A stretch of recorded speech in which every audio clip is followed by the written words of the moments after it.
남편이 1년간의 긴 투병 끝에 마지막 숨을 거두자마자 그의 얼굴에 얇은 이불조차 채 덮이지 않은 그 순간 시댁 식구들이 제 머리채를 휘어잡고 짐승처럼 달려들었습니다. 조문객들이 위로의 마음으로 건넨 부의금통을 빼앗기 위해서였죠. 하지만 그들은 상상조차 못했습니다. 시어머니가 제 고통 위에서 희희낙낙하며 돈을 세고 있을 때 침대 위에 싸늘하게 식어가던 남편의 시신이 갑자기 눈을 번쩍 뜨고 천천히 몸을 일으킬 줄은 말입니다. 대체 무엇이 한 남편을 죽은 척 연기하게 만들어 자신의 친어머니와 동생들의 진짜 얼굴을 폭로하게 만들었을까요? 그리고 그 끔찍한 연극은 이 집에 숨겨져 있던 어떤 소름 끼치는 비밀들을 수면 위로 끌어올렸을까요? 작은 방 안은 지독한 한약 냄새와 소독약 냄새로 가득했습니다. 병원에서 더 이상 해줄 것이 없다며 집으로 돌아온 지 사흘째 남편 준호 씨는 그저 가만히 누워 바람 앞에 촛불처럼 위태로운 숨만 내쉬고 있었습니다. 저는 그 곁에 무릎을 꿇고 앉아 핏기 없이 차갑고 마른 그의 손을 붙잡고 마지막 온기라도 전해주려 애썼습니다. 눈물은 이미 오래전에 마른 뒤였습니다. 지난 1년간 남편을 간호하며 겪었던 고통과 피로는 저를 완전히 녹초로 만들었습니다. 시어머니 박 여사와 시누이 혜진, 시동생 민수는 모두 거실에 앉아 있었습니다. 그들은 이 방에 들어오지 않았습니다. 어쩌면 임박한 죽음을 마주하기 두려웠거나 혹은 다른 무언가를 기다리고 있었던 것이겠죠. 방 한 구석에는 작은 상자가 하나 놓여 있었습니다. 그 안에는 친척들과 이웃들이 십시일반 모아주신 제법 큰 돈이 들어 있었습니다. 저희 부부의 딱한 사정을 알고 찾아와 주신 분들이 제 손에 쥐어주신 돈이었습니다. 어떤 분은 약값에 보태라 하셨고 어떤 분은 나중을 준비하라 하셨죠. 그분들은 저를 믿고 모든 돈을 제게 맡기셨습니다. 저는 이 힘든 순간에도 사람의 정은 살아있다고 생각했습니다. 바로 그때 제 손 안에 있던 남편의 손이 마지막으로 가볍게 떨리더니 이내 툭 하고 힘이 빠졌습니다. 남편의 가슴이 더는 오르내리지 않았고 마지막 숨결이 멎었습니다. 준호 씨. 저는 침대 위로 고꾸라져 터져나오는 울음을 삼켰습니다. 사랑하는 사람을 잃은 고통이 하늘이 무너지는 듯 저를 덮쳤습니다. 하지만 그 슬픔을 온전히 느낄 새도 없이 방문이 벌컥 열렸습니다. 박 여사가 혜진과 민수를 데리고 들어왔습니다. 그들의 얼굴에서는 슬픔이라고는 찾아볼 수 없었습니다. 시어머니는 방금 숨을 거둔 아들을 힐끗 쳐다보더니 이내 그 차가운 시선을 부의금 상자로 옮겼습니다. 갔구나. 감정 없는 목소리로 그녀가 말했습니다. 울어봐야 살아 돌아오지 않아. 그 돈 상자 이리 내놔. 이제부터 모든 건 내가 알아서 할 테니. 그 한마디 한마디가 제 심장에 비수처럼 꽂혔습니다. 저는 눈물 젖은 얼굴로 그녀를 올려다보았습니다. 어머니, 남편은 방금 세상을 떠났어요. 제발 조용히 보내주세요. 박 여사는 무섭게 입꼬리를 올리며 비웃었습니다. 조용히 잘 보내주려면 돈이 있어야지. 너 저 돈 다 들고 튈 생각이었지. 내 속셈 내가 모를 줄 알아. 어서 내놔. 이 돈은 준호 씨 치료비와 장례를 위해 다들 도와주신 돈이에요. 저는 한 푼도 손대지 않을 거예요. 저는 떨리는 목소리로 겨우 설명했습니다. 아직도 말대꾸야. 시누이 혜진이 끼어들었습니다. 언니를 이 집에서 누가 믿는다고. 병원비 없다고 맨날 울고불고 하더니 사람들이 준 돈은 이렇게 꼭꼭 숨겨놓고 있었네. 엄마 말이 맞아. 엄마가 갖고 있는 게 제일 안전해. 저는 기가 막혀 말이 나오지 않았습니다. 지난 1년간 준호 씨의 병원비와 약값은 모두 저 혼자 동분서주하며 빌린 돈이었습니다. 우리의 유일한 기념품이었던 결혼 반지까지 팔아야 했습니다. 그들에게 돈을 빌려달라 했을 때 박 여사는 돈이 어디 있냐며 소리쳤고 혜진과 민수는 제 전화를 피했습니다. 그런데 이제 와서 마치 제가 돈을 횡령한 것처럼 말하는 것이었습니다. 제가 아무 말 없이 앉아있자 폭력적인 시동생 민수가 으르렁거리며 다가왔습니다. 이게 진짜 안 내놔? 그는 대뜸 저의 헝클어진 머리채를 거칠게 잡아 뒤로 당겼습니다. 퍽! 제 머리가 나무 침대 모서리에 세게 부딪혔고 눈앞이 번쩍하며 아찔한 현기증이 몰려왔습니다. 제가 정신을 차리기도 전에 세 사람은 굶주린 맹수처럼 제게 달려들었습니다.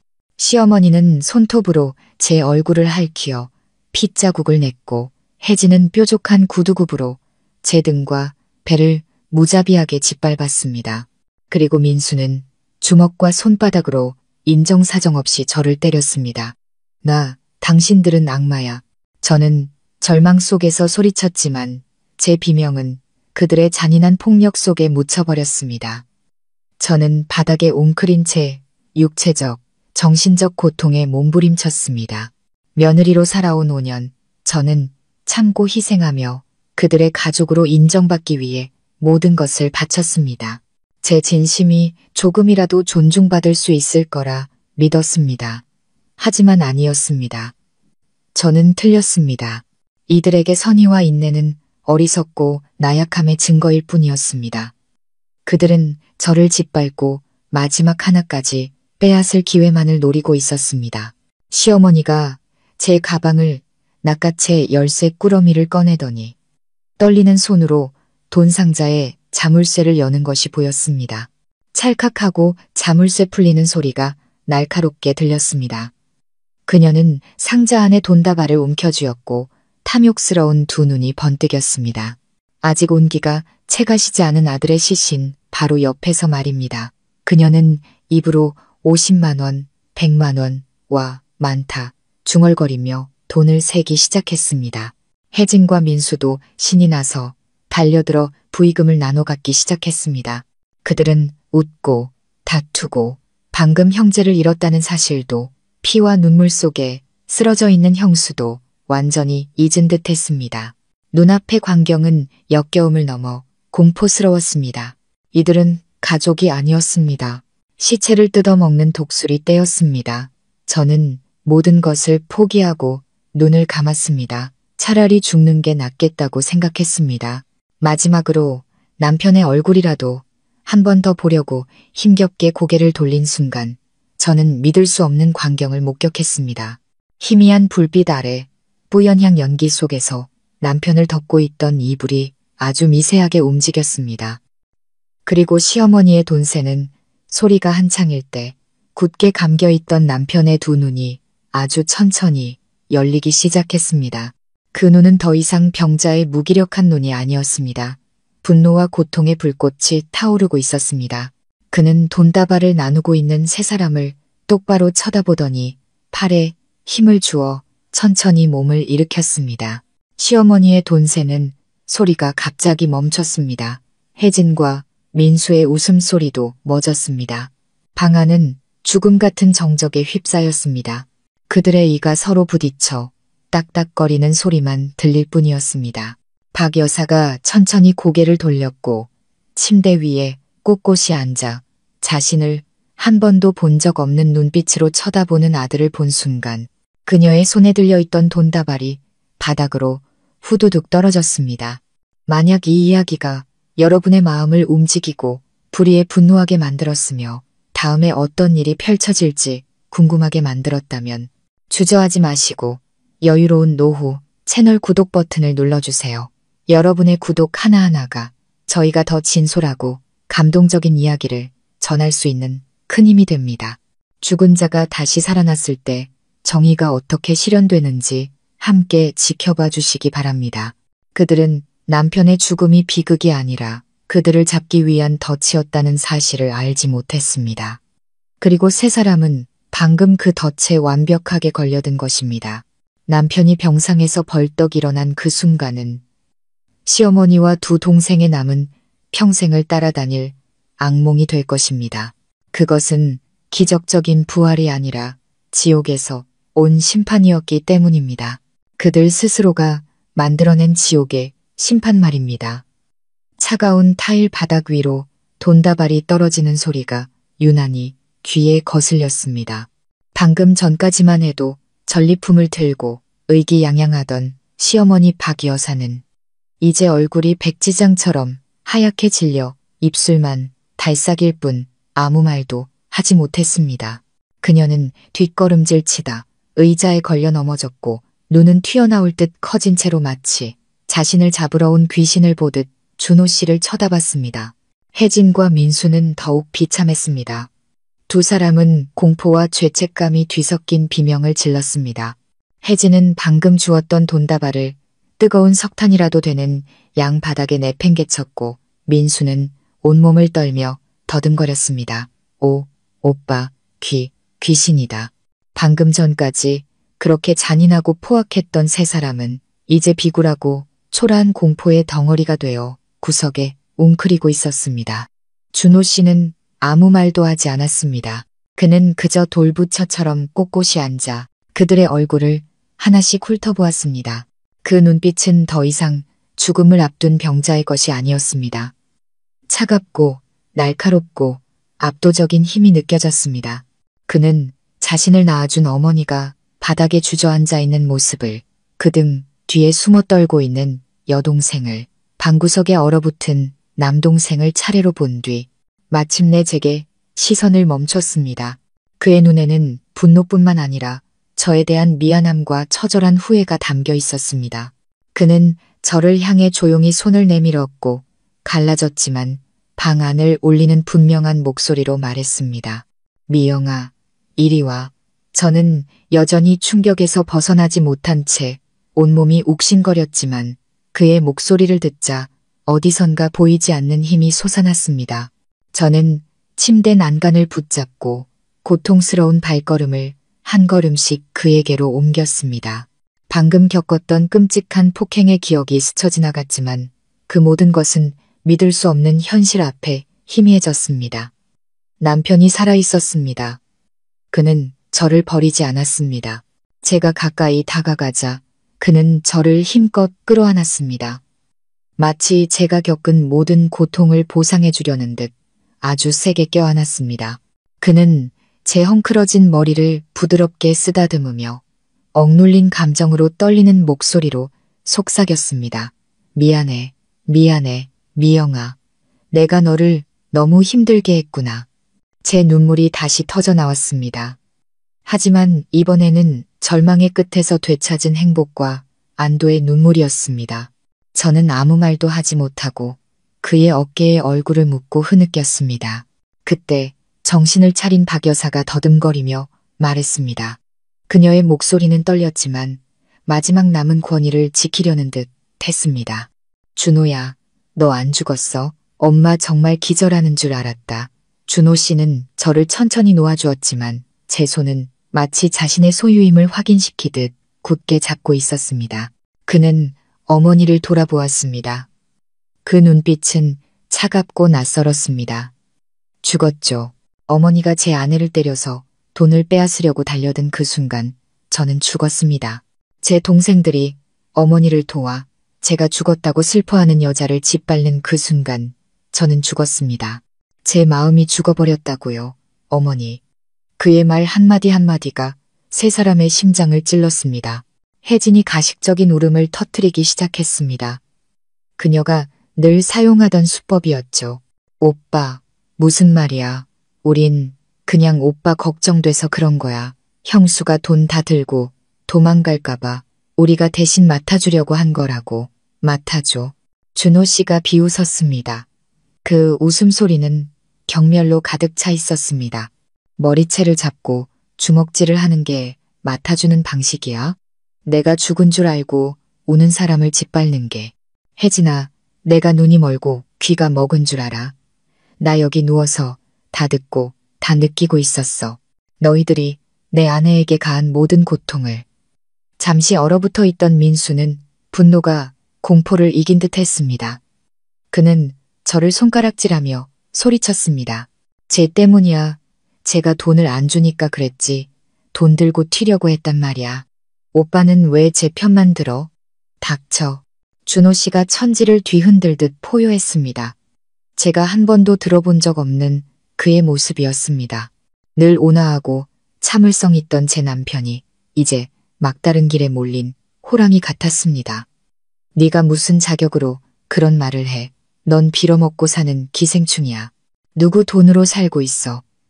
네가 도박으로 날린 돈 누가 갚아줬지. 네가 방금 때리고 욕한 저 사람이 바로 자기 결혼 반지까지 팔아서 내 빚을 갚아줬다는 건 알고 있어? 민수는 얼어붙었습니다.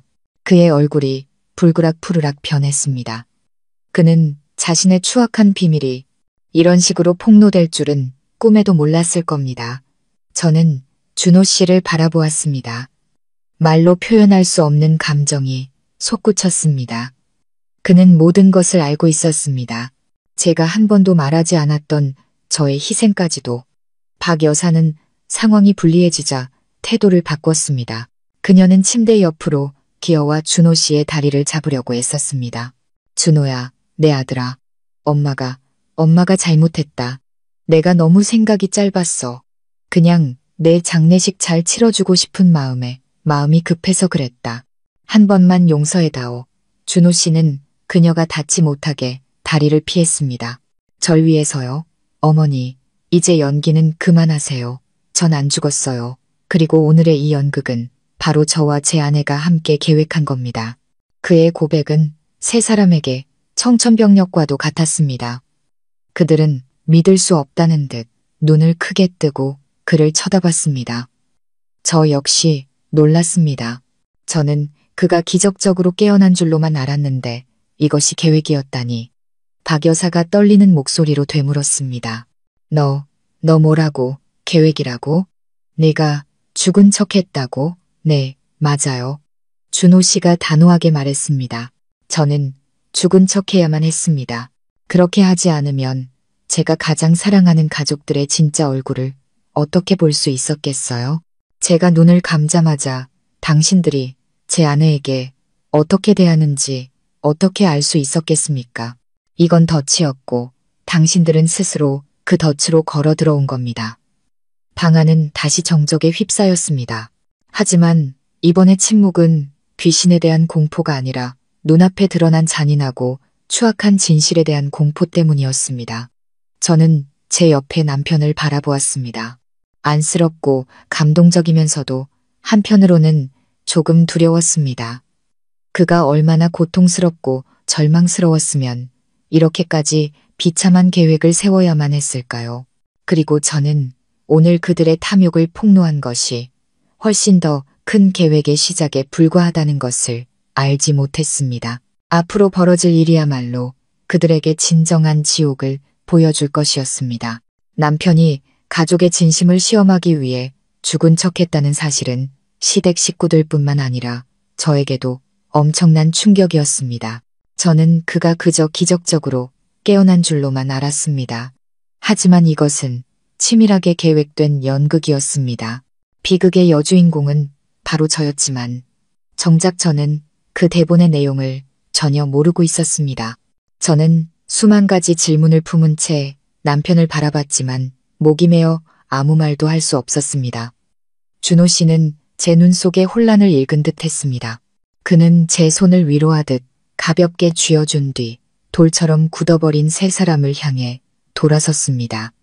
내가 왜 이래야만 했는지 알고 싶으십니까? 그는 더 이상 날카롭지 않고 깊은 슬픔이 담긴 목소리로 물었습니다. 아무도 대답하지 않았습니다. 그들은 그저 심판을 기다리는 죄인처럼 그에게 시선을 고정한 채 앉아 있었습니다. 준호 씨는 이야기를 시작했습니다. 그의 이야기는 우리가 겪어온 모든 과거를 담은 느린 영화처럼 펼쳐졌습니다. 그 자리에 있는 우리 모두만이 이해할 수 있는 어두운 구석까지도 말입니다. 5년 전 저와 미영 씨가 결혼할 때 어머니는 제게 말씀하셨죠. 미영이는 부유한 친정을 포기하고 아무것도 없는 너를 따라왔으니 잘해주거라. 저는 그 말을 믿었습니다. 저는 우리 집이 가난해도 가족 간의 정은 넘칠 거라고 생각했습니다. 하지만 제가 틀렸더군요. 그는 깊은 한숨을 내쉬었습니다. 결혼 첫날부터 어머니는 미영 씨를 말과는 다르게 대하셨습니다. 밥하고 빨래하고 청소하는 집안의 모든 일을 시키셨죠. 마치 가정부처럼요. 미영 씨는 퇴근하고 피곤한 몸으로도 바로 부엌으로 가야 했습니다. 그동안 혜진이는 소파에 앉아 TV를 봤죠. 제가 한마디 하면 어머니는 며느리가 집안이라는 건 당연한 책임이다. 쟤는 아직 어려서 뭘 알아. 라며 제 말을 막으셨습니다. 박 여사는 고개를 푹 숙였고 혜진은 분한 듯 입술을 깨물었습니다. 준호 씨는 담담하지만 한 글자 한 글자가 망치처럼 무겁게 말을 이어갔습니다. 저는 그저 어머니의 생각이 구식이라 그렇다고 제가 중간에서 잘 조율하면 될 거라고 생각했습니다. 하지만 상황은 점점 나빠졌죠. 미영 씨는 월급의 대부분을 생활비로 어머니께 드렸습니다. 어머니는 돈을 받을 땐 좋아하셨지만 뒤에서는 이웃들에게 며느리가 하는 일 없이 밥만 축낸다고 험담을 하셨죠. 제가 우연히 그 말을 듣고 너무 화가 나서 어머니께 따져 물으니 어머니는 오히려 농담 한 번 한 걸 가지고 마누라 말만 듣고 와서 어미를 죄인 취급하냐며 우셨습니다. 제가 틀렸습니까? 박 여사가 갑자기 고개를 들고 소리쳤습니다. 제가 들어오고 나서 네가 날 엄마로 대한 적이 있기나 해. 넌 항상 제 편만 들었잖아. 저는 옳은 편을 든 겁니다. 어머니, 준호 씨가 목소리를 높였습니다. 저를 위해, 이 집을 위해 모든 것을 감내한 사람의 편을 든 겁니다. 3년 전 민수가 도박으로 엄청난 빚을 졌던 거 기억하십니까? 빚쟁이들이 집까지 찾아와 칼부림을 하겠다고 협박했을 때 어머니는 뭘 하셨죠? 제 앞에 무릎 꿇고 비셨습니다. 준호야, 네 동생 좀 살려줘. 하나뿐인 동생이잖니. 그때 우리 집엔 단돈 100만 원도 없었습니다. 저도 어찌할 방법이 없었죠. 누가 민수를 구해줬는지 아십니까? 그는 저를 가리켰습니다. 바로 미영 씨입니다. 어머니가 늘 무시하고 험담하던 당신의 며느리요. 그녀는 아무 불평 없이 조용히 친정으로 가 부모님이 물려주신 땅을 팔았습니다. 당시 시가로 10억 원은 좋게 넘는 땅이었습니다. 그녀는 단 하루 만에 헐값에 그 땅을 팔아 그 돈을 제게 주며 민수의 빚을 갚으라고 했습니다. 끔찍한 진실이 드러났습니다. 방금 전까지 저를 무자비하게 때리던 민수는 이제 얼굴에 핏기 하나 없이 하얗게 질려 있었습니다. 그는 어머니 등 뒤로 숨으며 형의 눈을 마주치지 못했습니다. 박 여사와 혜진도 경악했습니다. 이 이야기는 제가 시댁 식구 중 누구에게도 심지어 준호 씨에게도 말한 적이 없었습니다. 저는 그저 친구에게 빌렸다고 말했습니다. 남편이 처가에 신세 졌다는 생각에 힘들어할까봐, 시댁이 처가를 이용했다는 말을 들을까봐 그랬습니다. 당신 어떻게 알았어요? 제가 더듬거리며 묻자 준호 씨는 후회 가득한 눈빛으로 저를 바라보았습니다. 오래전에 알았어, 미영아. 장인어른 댁에 갔을 때 아버님께서 무심코 말씀하셨어. 우리 미영이가 참 어리석지. 시댁 때문에 할머니 유산인 그 땅을 팔아버렸으니. 그때서야 모든 걸 알게 됐어. 돌아와서 너한테 물었지만 넌 내가 신경 쓸까봐 끝까지 아니라고 했지. 미영아, 넌 너무 착했고 난 너무 비겁했어. 그는 제 손을 꽉 잡았습니다. 난 진실을 마주할 용기가 없었고 너를 지켜주지 못했어. 그저 내가 더 열심히 일해서 돈을 많이 벌면 가족이 화목해지고 어머니와 동생들이 너에게 잘해줄 거라고 착각했어. 내가 완전히 틀렸던 거야. 그는 다시 가족들을 향해 돌아섰습니다. 그의 목소리는 비통함으로 가득 차 있었습니다. 그 돈을 받고 나서 당신들은 뭘 했습니까? 고마워했나요? 아니요. 어머니는 빚 갚고 남은 돈으로 금을 사고 명품을 사서 이웃들에게 자랑하셨죠. 혜진이, 넌 그토록 원하던 비싼 스쿠터를 샀고, 그리고 민수, 넌 반성했어. 아니, 넌 더 은밀하게 도박을 계속했지. 그 누구도 미영 씨에게 고맙다는 말 한마디 하지 않았어. 오히려 더 못되게 굴었지. 그녀가 자기 공을 내세울까봐, 돈을 돌려달라고 할까 봐 두려웠으니까. 그래서 더 트집 잡고 깎아내리며 이 집에서 그녀의 가치를 없애버리려고 했던 거야. 방하는 쥐, 죽은 듯 조용했습니다. 추악한 진실 앞에 누구도 변명할 수 없었습니다. 무심코 던졌던 말과 행동들이 이제 하나의 완전한 그림이 되어 그들의 배은망덕함과 악랄함을 증명하고 있었습니다. 준호 씨가 말을 이었습니다. 1년 전 제가 아프기 시작했습니다. 치료비가 많이 드는 병이었죠. 저는 이번에야말로 가족이 하나로 뭉칠 기회라고 생각했습니다. 하지만 아니었죠. 어머니는 돈이 없다고 하셨고 혜진이와 민수는 자취를 감췄습니다. 미영 씨 혼자 사방으로 뛰어다녔습니다. 밤늦게까지 부업을 하고 잠을 줄여가며 일했죠. 그녀는 바싹 말라갔지만 제 앞에서는 단 한 번도 힘들다고 말하지 않았습니다. 병문안을 올 때마다 항상 웃으며 말했죠. 걱정 마요. 내가 있잖아요. 그는 붉어진 눈으로 저를 바라보았습니다. 그런데 어머니, 동생이라고 부르던 당신들은 어디에 있었습니까? 병문안은 몇 번이나 왔었죠. 올 때마다 물었던 건 딱 하나였습니다. 의사가 뭐래? 얼마나 더 산대?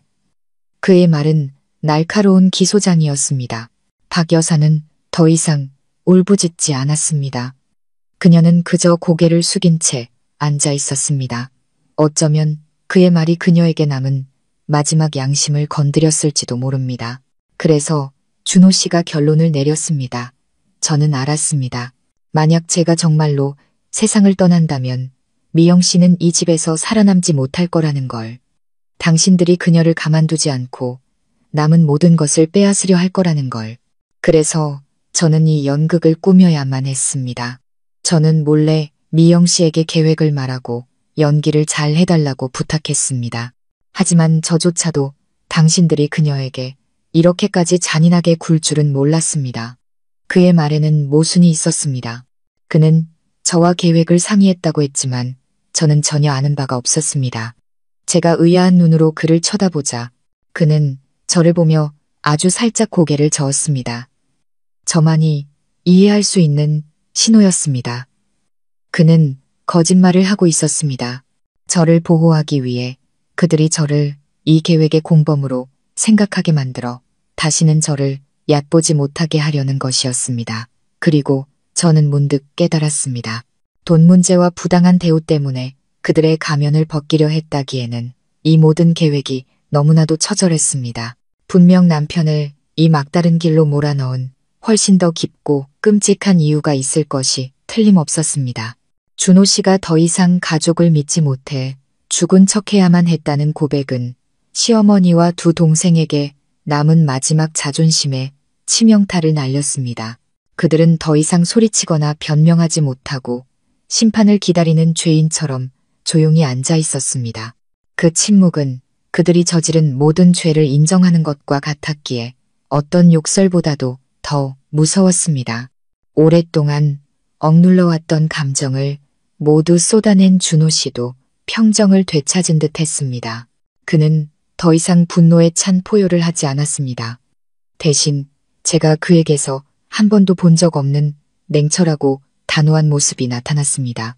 그는 더 이상 가족의 평화를 위해 자신을 희생하던 유약한 아들이나 남편이 아니었습니다. 병마와 배신은 그를 다른 사람으로 만들었습니다. 가장 소중한 것을 지키기 위해 무엇을 해야 하는지 아는 남자로 말입니다. 그는 저를 침대 위에 바로 앉혀준 뒤 박 여사를 향해 감정 없는 목소리로 말했습니다. 어머니께 두 가지 선택지를 드리겠습니다. 이 말이 왜 이리 익숙하게 들릴까요? 바로 조금 전, 저 역시 이런 잔인한 선택의 기로에 놓였었습니다. 첫째, 어머니는 혜진이, 민수와 함께 짐을 챙겨 당장 이 집에서 나가세요. 오늘 당신들이 미영 씨에게 한 짓은 묻지 않겠습니다. 저를 낳아주신 은혜는 그것으로 갚는 셈 치겠습니다. 박 여사가 고개를 번쩍 들었습니다. 그녀의 눈에는 당혹감과 분노가 서려 있었습니다. 너, 내 어미를 집에서 내쫓겠다고? 준호야, 너 미쳤어? 여긴 내 집이야. 조상님들이 물려주신 집이라고. 조상님 집이요? 준호 씨가 비웃었습니다. 어머니, 잊으셨습니까? 이 집은 아버지가 돌아가시면서 남긴 유언장에 따라 제 단독 명의로 되어 있습니다. 어머니는 돌아가실 때까지 여기서 사실 권리만 있으셨죠. 하지만 어머니는 그 권리를 스스로 내팽개치셨습니다. 어머니로서, 할머니로서의 책임을 다하지 않으셨어요. 당신의 며느리에게 이 집을 지옥으로 만드셨습니다. 그러니 더 이상 이곳에 머물 자격이 없으십니다. 그의 말은 그녀의 마지막 희망을 잘라내는 칼날 같았습니다. 맞습니다. 이 집은 법적으로 준호 씨의 소유였습니다. 박 여사는 그저 시어머니라는 이름으로 위세를 부렸을 뿐입니다. 이제 유일한 아들이 등을 돌린 이상 그녀의 손에는 아무것도 남지 않았습니다. 그럼 두 번째 선택은 뭔데? 혜진이가 겁에 질린 목소리로 물었습니다. 준호 씨는 그녀를 쳐다봤습니다. 그 시선에 혜진은 저절로 목을 움츠렸습니다. 두 번째 선택은 당신들이 나가지 않는 겁니다. 대신 그는 잠시 말을 멈췄습니다. 내가 경찰을 부를 겁니다. 당신들 세 사람을 내 아내에 대한 폭행 및 재물 강탈 혐의로 고소할 겁니다. 미영 씨 몸에 남은 상처와 부서진 돈 상자, 그리고 바닥에 흩어진 이 돈들이 모두 증거입니다. 류안, 이 정도 혐의면 교도소에서 한동안 지내게 될 겁니다. 특히 민수 너, 그는 남동생을 똑바로 쳐다봤습니다. 도박 전과까지 있으니 이번에는 집행유예로 끝나지 않을 거다. 경찰과 교도소라는 두 단어는 세 사람을 감전시킨 듯 했습니다. 이 작은 동네에서 체면은 무엇보다 중요했습니다. 경찰에게 수갑이 채워져 끌려가는 모습을 이웃들에게 보인다면 더 이상 얼굴을 들고 다닐 수 없을 겁니다. 가장 난폭했던 민수가 이제 가장 두려움에 떨고 있었습니다. 그는 무릎을 꿇고 침대 옆으로 기어와 울며 애원했습니다. 형, 내가 잘못했어. 나 감옥 가기 싫어. 제발 한 번만 용서해줘. 혜진이도 서둘러 따라 무릎을 꿇고 눈물을 흘렸습니다. 오빠, 우리가 정말 잘못했어. 그냥 순간적으로 정신이 나갔었나 봐. 제발 일 크게 만들지 마. 이웃들이 알면 우리 집안 망신이야. 준호 씨는 발치에 엎드린 두 동생을 조금의 동요도 없는 눈으로 내려다봤습니다. 망신, 이제 와서 망신당할 게 두려워? 당신들이 힘없는 여자 하나를 집단으로 폭행할 때 왜 그 단어를 생각하지 못했지? 내 아내를 돕기 위한 돈을 나눠 가지며 희희낙낙할 때 왜 망신스럽지 않았어? 박 여사는 두 자식이 비참하게 비는 모습을 보고 사태의 심각성을 깨달은 듯했습니다. 그녀는 더 이상 소리치지 않고 떨리는 목소리로 말했습니다. 준호야, 그러지 마라. 엄마가 나갈게. 당장 나갈게. 준호 씨가 고개를 끄덕였습니다. 좋아요. 1시간 드리겠습니다. 필요한 것만 챙겨서 여기서 떠나세요. 이 집은 이제 더 이상 당신들을 환영하지 않습니다. 그는 말을 마치고 저를 돌아봤습니다. 미영아, 당신은 방에 들어가서 좀 쉬어. 여기는 내가 정리할게. 저는 그를 보고 망연자실한 세 사람을 보았습니다. 마음 한구석이 후련했지만 그보다 더 큰 피로감이 몰려왔습니다. 이 싸움은 이겼지만 너무나 많은 것을 잃은 기분이었습니다. 저는 고개를 끄덕이고 벽을 짚으며 조용히 우리 부부의 침실로 들어갔습니다. 방문이 닫혔지만 밖에서 들려오는 울음소리, 애원하는 소리, 그리고 분노에 차 여행 가방에 물건을 던져 넣는 소리가 들려왔습니다. 한 가족이 단 반나절 만에 산산조각 났습니다. 저는 침대에 앉아 익숙한 방을 둘러보았습니다. 모든 것이 그대로였지만 제 마음은 완전히 달라져 있었습니다. 저는 문가에 서서 모든 풍파로부터 저를 지켜주는 남편의 든든한 뒷모습을 바라보았습니다. 저는 문득 깨달았습니다. 그는 단순히 죽은 척 연기를 한 것이 아니었습니다. 그는 과거에 자기 자신을 죽이고 아내와 자신의 작은 가정을 지키기 위해 일어선 강한 남자로 다시 태어난 것이었습니다. 하지만 의문이 머릿속을 떠나지 않았습니다. 그의 병은 진짜였고 그의 쇠약함도 진짜였습니다. 이토록 치밀한 죽음 연기가 단순히 고부 갈등 때문에 벌어졌을 리는 없었습니다. 분명 제가 아직 알지 못하는 훨씬 더 깊고 끔찍한 비밀이 있을 것이 틀림없었습니다. 그 비밀이 대체 무엇이기에 그가 자신의 목숨까지 거는 도박을 해야만 했을까요? 한 사람의 인생의 선택의 기회는 그리 많지 않습니다. 하지만 오늘 남편의 선택은 단순히 저를 보호하기 위한 것만이 아니었습니다. 그것은 그가 오랫동안 조용히 준비해온 거대한 판을 뒤엎기 위한 첫 수였습니다. 침실 문이 닫히고 저는 바깥 세상의 혼란과 격리되었습니다. 울음소리, 물건들이 부딪히는 소리, 무능한 자식들을 탓하는 박 여사의 흐느낌이 희미하게 들려왔습니다. 저는 침대 끝에 앉아 있었습니다. 몸은 여전히 욱신거렸지만 정신은 이상할 정도로 맑았습니다. 준호 씨의 연극은 성공적이었습니다. 제가 가족이라 믿으려 애썼던 사람들의 가면을 완벽하게 벗겨냈습니다. 하지만 그 성공이 오히려 제 마음에 더 큰 불안감을 심었습니다. 저는 제 남편을 압니다. 그는 착하고 심지어 유약한 면도 있는 사람이었습니다. 저를 사랑하기에 어머니께 맞설 수는 있겠지만 세상의 손가락질을 감수하면서까지 이런 엄청난 연극을 꾸밀 이유는 단순히 일상적인 갈등 때문일 리가 없었습니다. 분명 제가 모르는 더 끔찍한 무언가가 있었을 겁니다. 저는 남편의 병세가 심해지기 전 마지막 몇 달을 떠올렸습니다. 그는 눈에 띄게 말이 없어지고 침울해졌습니다. 밤에는 혼자 베란다에 앉아 하염없이 담배를 피우며 무언가 깊이 고뇌하는 얼굴이었습니다. 무슨 일이 있냐고 물으면 그는 항상 일 때문에 스트레스를 받는다며 고개를 저었지만 저는 그것이 진실이 아니라는 것을 알았습니다. 그의 눈빛은 피로가 아니라 고뇌와 갈등, 그리고 두려움에 차 있었습니다. 한 번은 그가 서류 뭉치를 들고 손을 심하게 떠는 것을 본 적이 있습니다.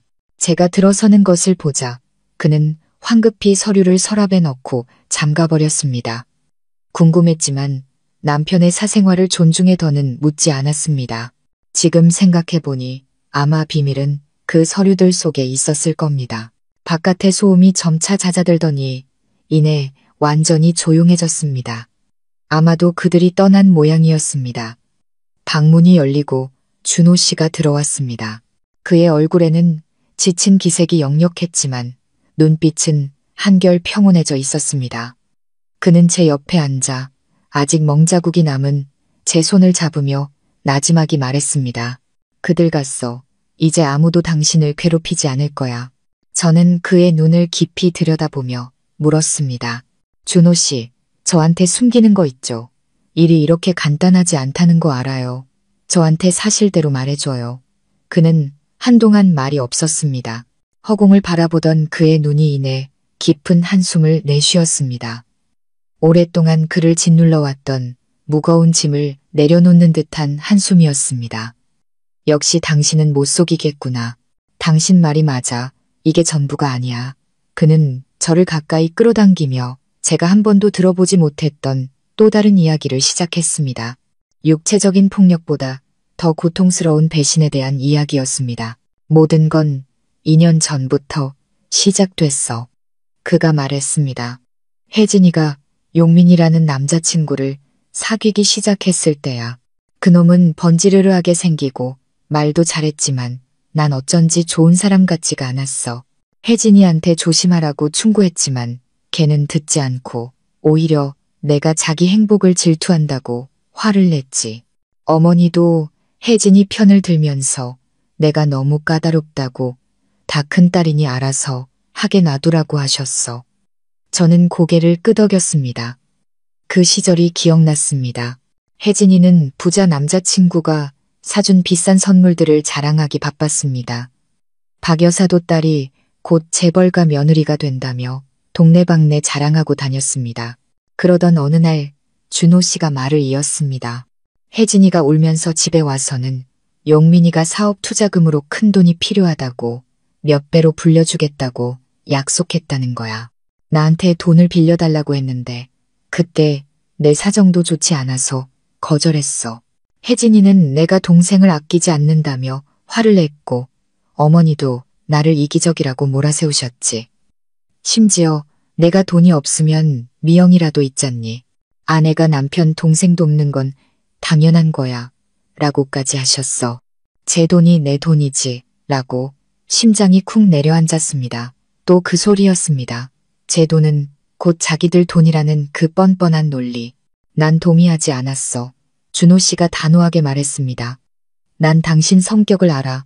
가족을 위해 희생할 사람이지만 더 이상 당신이 손해보는 걸 볼 수 없었어.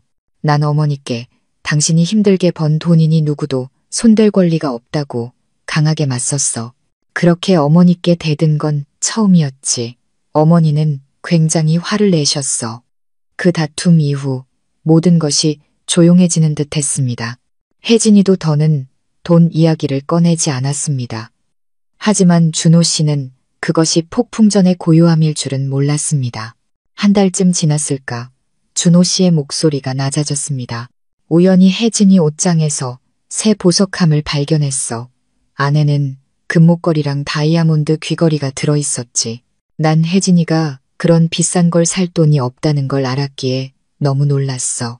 내가 추궁하자 처음에는 용민이가 사줬다고 거짓말을 하더군. 하지만 내가 용민이한테 직접 전화해서 확인하겠다고 으름장을 놓자 그제야 겁에 질려 끔찍한 사실을 털어놓았어. 그는 미안함 가득한 눈으로 저를 바라봤습니다. 미영아, 그 보석들은 혜진이가 우리 집문서를 훔쳐서 사채업자에게 맡기고 받은 돈으로 산 거였어. 저는 얼어붙었습니다. 집문서. 우리가 10년간 힘들게 일해서 겨우 장만한 이 집의 집문서를 제가 항상 금고 안에 깊숙이 보관해 왔는데 어떻게 혜진이가 그걸 꺼낼 수 있었을까요? 금고, 비밀번호는 당신하고 나밖에 모르는데 혜진이가 당신이 비밀번호 누르는 걸 몰래 훔쳐봤던 거야. 준호 씨가 괴로운 목소리로 말했습니다. 오랫동안 기회를 엿보고 있었던 거지. 집문서를 사채업자에게 넘기고 5억 원을 빌렸대. 그 돈을 전부 용민이라는 놈에게 주고 남은 돈으로 그 보석들을 산 거고 그러면서 나한테는 사업이 잘 되면 금방 갚을 거라고 잠시만 빌린 거라고 하더군. 제발 당신에게는 말하지 말아달라고 당신이 알면 집안이 풍비박산 날 거라고 무릎 꿇고 빌었어. 저는 제 귀를 의심했습니다. 너무나도 크고 잔인한 배신이었습니다. 제가 늘 용돈을 쥐어주고 아껴주던 시누이가 제 등 뒤에 이렇게 치명적인 칼을 꽂을 줄이야. 그럼 어머니는요? 이 사실을 알고 계셨어요? 제가 떨리는 목소리로 물었습니다. 준호 씨는 무겁게 고개를 끄덕였습니다. 어머니도 알고 계셨어. 혜진이가 다 말했대. 하지만 어머니는 딸을 꼬집기는커녕 감싸주셨어. 나한테 그러시더군. 이미 벌어진 일인데 일을 크게 만들어서 뭘 하겠니. 혜진이도 다 미래를 위해서 그런 거다. 네가 오빠니까 동생을 위해 희생해야지. 미영이한테는 조용히 숨기고 있다가 몇 달 뒤에 돈 생기면 다시 찾아오면 그만 아니냐고. 가슴이 터질 것 같았습니다. 이 고통은 얻어맞는 것보다 더했습니다. 이것은 한 가족 전체의 배신이었습니다. 그들은 공모해서 저를 속이고 저를 바보로 만들었습니다. 난 그들 말을 따르지 않았어. 준호 씨가 말했습니다. 당신에게 숨길 수 없다는 걸 알았지만 어떻게 말해야 할지도 몰랐어. 당신이 충격받을까봐 두려웠지. 난 혼자 그 용민이라는 놈을 찾아가 돈을 돌려달라고 요구했지만 그는 이미 흔적도 없이 사라진 뒤였어. 사채업자에게 찾아가니 계약서대로 기한 내에 돈을 갚지 못하면 집을 빼앗을 거라고 하더군. 그는 완전히 무너져 내렸습니다. 미영아, 난 너무 무력했어. 내가 너무 한심한 남편이라고 느꼈어. 그렇게 걱정하고 괴로워하던 날들 때문에 내 병이 급격하게 악화된 거야. 이제야 모든 것이 이해되었습니다. 그가 왜 그렇게 침울했고 왜 그렇게 무너져 내렸는지. 너무나 큰 짐이 그의 어깨를 짓누르고 있었고 그는 저를 지키기 위해 혼자서 모든 것을 감당하고 있었던 것입니다. 하지만 이야기는 아직 끝나지 않았습니다. 집문서를 잃어버린 것은 일부일 뿐이었습니다. 분명 더 큰 충격이 있었기에 그가 이런 엄청난 연극을 꾸미기로 결심했을 겁니다. 아직 밝혀지지 않은 비밀이 남아 있었습니다. 시동생과 시어머니가 공모하여 집문서를 담보로 돈을 빌렸다는 비밀은 제게 너무나 큰 충격이었습니다. 그것은 준호 씨가 무너진 이유를 설명해 주었지만 동시에 더 큰 의문을 낳았습니다. 만약 그게 전부였다면 왜 그는 저에게 솔직하게 말하지 않았을까요? 부부가 함께 마주하고 해결책을 찾는 것이 더 낫지 않았을까요? 왜 그는 죽은 척하는 극단적이고 고통스러운 방법을 선택해야만 했을까요? 저는 남편의 눈을 깊이 들여다봤습니다. 저는 그가 아직 모든 것을 말하지 않았다는 것을 알았습니다. 준호 씨, 이게 전부가 아니죠. 당신을 알아요. 이런 일만으로 이렇게까지 큰 연극을 꾸밀 사람은 아니에요. 분명 다른 이유가 있을 거예요. 준호 씨는 침묵했고 그의 두 손은 굳게 주먹을 쥐고 있었습니다. 그는 자리에서 일어나 낡은 옷장으로 걸어갔습니다. 그가 늘 중요한 서류를 보관하던 맨 아래 서랍을 열었습니다. 그는 낡고 녹슨 작은 철제 상자를 꺼냈습니다. 자물쇠를 열자 안에는 서류가 아닌 낡은 휴대폰 하나와 작은 수첩이 들어 있었습니다. 그는 그것들을 제게 건네며 말했습니다. 이걸 봐. 모든 해답이 이 안에 있어. 저는 떨리는 손으로 휴대폰을 받았습니다. 준호 씨가 예전에 쓰던 구형 휴대폰이었습니다. 제가 새 것을 사주기 전까지 사용하던 것이었죠. 저는 전원을 켜고 녹음 파일 목록으로 들어갔습니다. 날짜별로 정리된 많은 파일이 있었습니다. 저는 가장 최근 파일을 눌렀습니다. 그가 병세가 악화되어 입원하기 직전 약 한 달 전에 녹음된 파일이었습니다. 익숙한 목소리가 흘러나왔습니다. 신우이 혜진이가 시어머니와 대화하는 내용이었습니다. 엄마, 내 말 좀 들어봐. 집문서 말이야. 사채업자가 계속 재촉해. 2달 안에 돈 못 갚으면 사람 보내서 집 빼앗겠다고 했단 말이야. 근데 용민이 걔는 사라져버렸고 나도 어디서 찾아야 할지 모르겠어. 이어서 박 여사의 한숨 소리가 들렸습니다. 나도 안다. 미치겠구나. 이제 와서 어디서 10억이 넘는 돈을 구한단 말이냐. 차라리 그냥 그렇게 내버려 두자. 내버려 두다니 무슨 말이야 엄마. 혜진의 목소리는 놀라움으로 가득 차 있었습니다. 그냥 집 뺏기자고. 박 여사의 목소리는 제가 한 번도 들어본 적 없는 차갑고 잔인한 톤으로 변했습니다. 어차피 이 집 준호 놓은 거잖아. 근데 쟤는 미영이 그년을 마누라로 얻더니 완전 그년 말만 들어. 너도 봤잖아. 마누라 편만 드는 거. 나중에 제가 잘못되기라도 하면 이 집은 틀림없이 미영이 차지가 될 거야. 우리 모녀는 한 푼도 못 건진다고.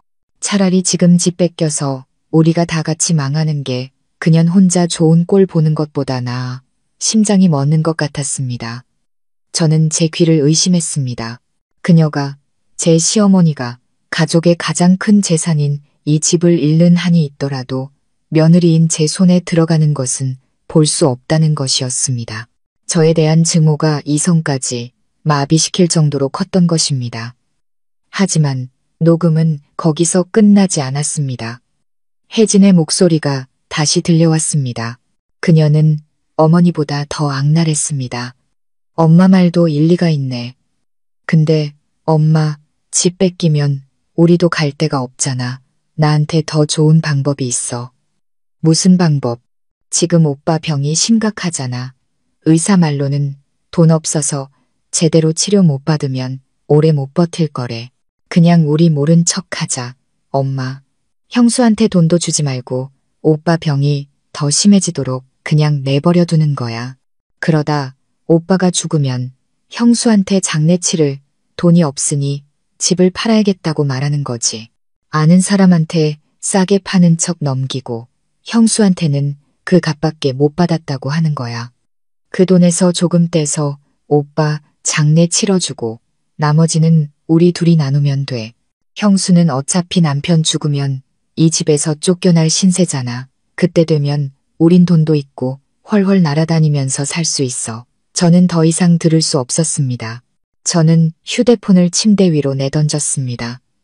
귀가 웅웅거리고 가슴이 칼로 찌르는 듯 아팠습니다. 이건 사람이 아니었습니다. 악마였습니다. 그들은 제 집과 돈을 빼앗으려는 것뿐만 아니라 제 남편을, 그들의 아들이자 오빠를 천천히 고통스럽게 죽이려 하고 있었습니다. 재산을 차지하기 위해 그의 죽음을 바라고 있었던 겁니다. 준호 씨가 저를 끌어안고 떨리는 제 등을 토닥였습니다.